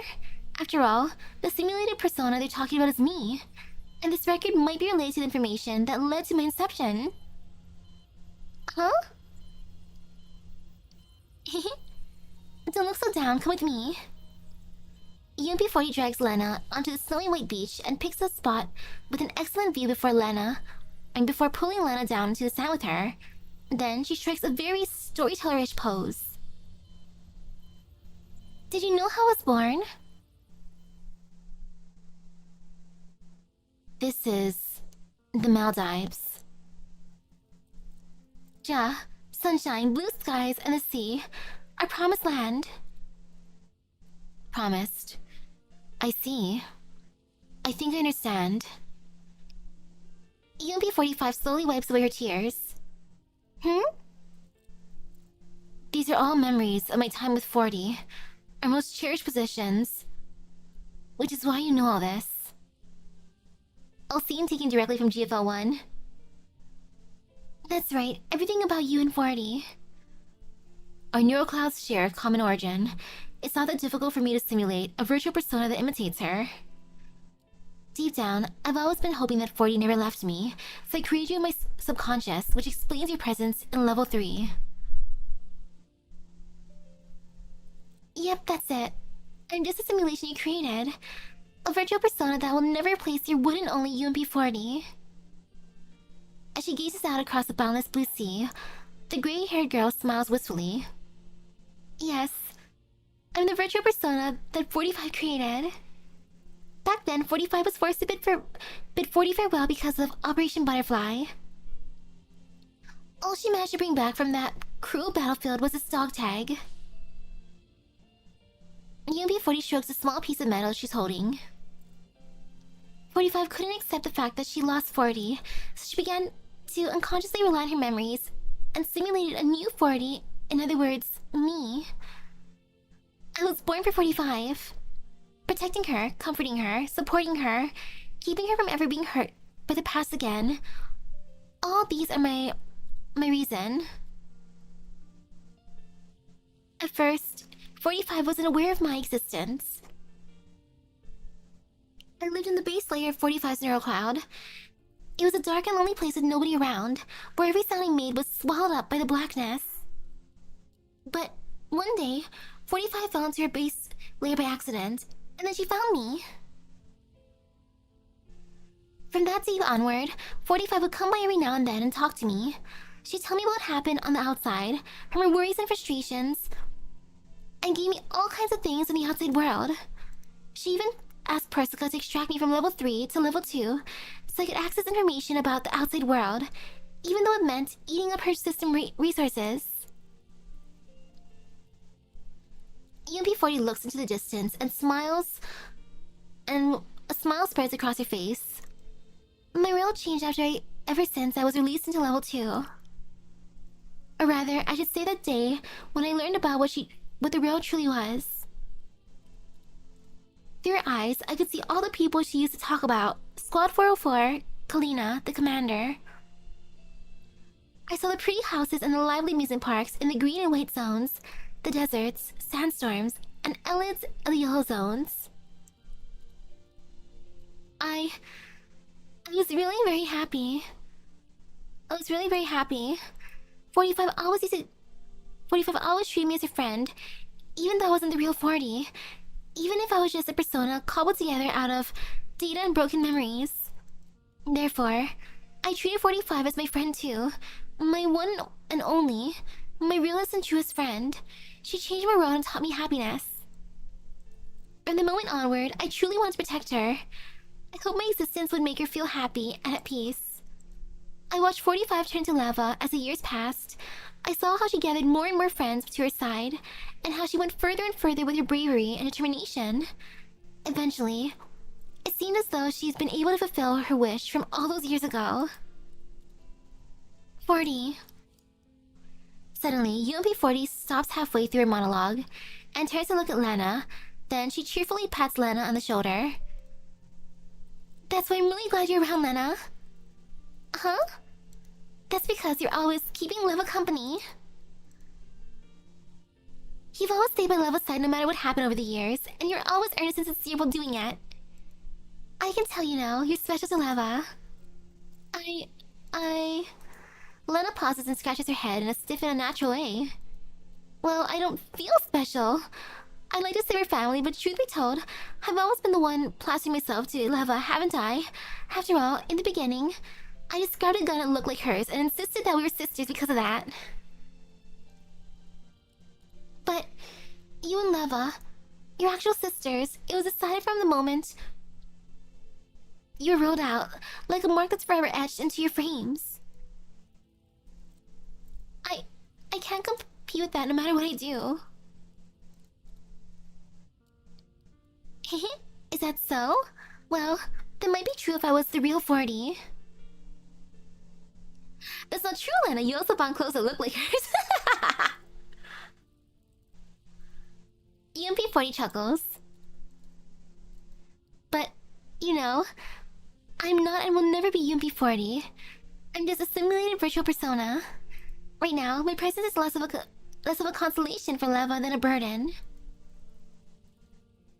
EMP40's smile slowly fades. Leva will never progress if she keeps relying on 40 and clinging to the past. Take this neural cloud malfunction, for example. If it wasn't because she wanted to preserve 40, Leva wouldn't have insisted on using this obsolete frame, and she wouldn't have fallen short on combat power while facing that doll, which led to all this happening. EMP40 lowers her head in dejection. Hey 40, don't go blaming yourself for everything. Leva's done tons of upgrades to her frame over the years, and she's always been a perfectly capable fighter. Her neural cloud was damaged this time around because of the creepy doll. She was using an attack that specifically targeted Leva's weakness. Also, if you say that you're at fault, then Colleen and I share in the blame too. We shouldn't have kept it from Leva and gone to find Persica sooner. You're right. I shouldn't think that way. UMP40 nods. Looking like she's regained her spirits, she stands up and holds a hand out to Lena. It's decided then. We'll keep looking for the next data source and protect Leva's neurocloud. That's my mission as UMP40. Let's go, Lena. Hang on, since the fog is gone, let's contact Persica first. I'm sure she'll know about what's stored in the dog tag. Huh? Do we still need to contact her? But I already told you about the contents. The girl from just now seemed really interested in the dog tag, so maybe it contains really important information. It might help us find Leva. Eh? Huh? Is that so? Wow. You planned this all out, Lena? Plus, she might have finished analyzing that girl too. Lena stands up happily. Then she opens the transmission channel to Persica. However, the communications attempt fails again. She can't even leave a voice message. Well, they're at the beach. That's understandable. The connection at the beach is bad. It's terrible. What's going on? Even though the fog's gone. Ooh, as part of her efforts to convince 45 to let her join, 9 also cut her own face to try to give herself an identical scar, but she cut the wrong eye. Ah! Oh, that is so embarrassing. Is the redundant data still interfering with the transmissions? 45 thought it was so funny that she just gave in and let 9 join her. Of all the reasonings to let her in. But we got rid of the data source too. There shouldn't be any more interference. Does this mean my terminal's really broken? Or could there be another reason? Lena checks her communicator over and over again. However, she does not find anything wrong with it. After seeing the worried look on Lena's face, UMP40 lightly pats her shoulder. My guess is that you hit a certain threshold of data, clear to maintain comms. We haven't cleared enough data yet, so we can't establish comms. Things might resolve themselves if we keep clearing data. Really? How do you know that, 40? I mean, with Leva's neurocloud being so chaotic and all, do these thresholds and whatnot really exist? It's just a theory based on observing our current situation. Here, take a look. UMP40 points forward. Wisps of mist can be seen rising to the air not far away. If the fog dispersing represents reaching the threshold at which communication is possible, then I guess the mist represents an unstable condition? It's only natural to imagine that you can't establish comms in such a volatile situation. Lena nods slightly in response to UMP40's confident delivery. It's not an entirely baseless conclusion.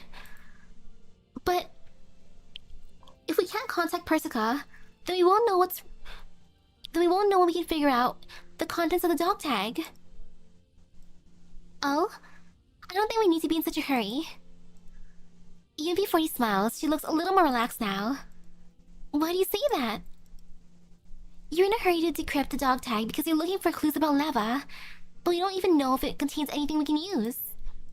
Currently, there are many people in Leva's neurospace that could encrypt the tag. So far, the only person we've seen besides you, me, and Leva is that little girl. If Leva encrypted the dog tag, then the info might not necessarily help us find her. Also, the girl can't even speak in complete sentences, so I don't think that she's capable of doing it. With that in mind, the dog tag might not actually contain useful information, so rather than waste time in decrypting the dog tag, clearing the redundant data would be a more meaningful use of our time.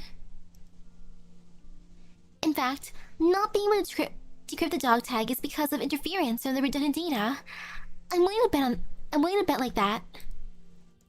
Who knows, once we clear all of it, the comms problem might clear up by itself, and maybe the dog tag's encryption will fade away. You think things will go that well? Lena eyes UMP40 doubtfully, but UMP40 merely pats Lena's shoulder with a smile.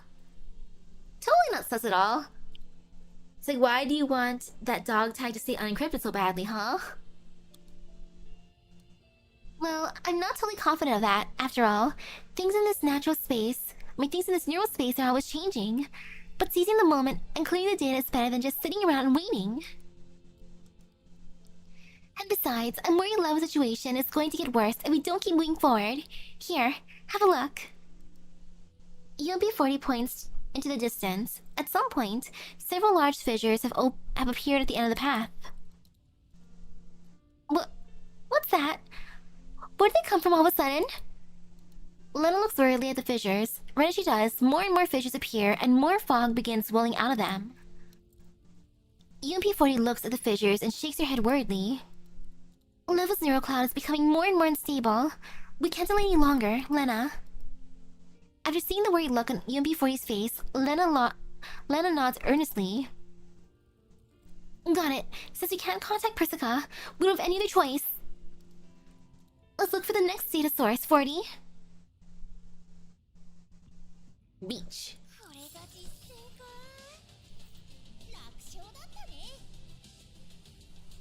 Field file. I hope I got through at least half the vent. Oh yeah, it looks like about half.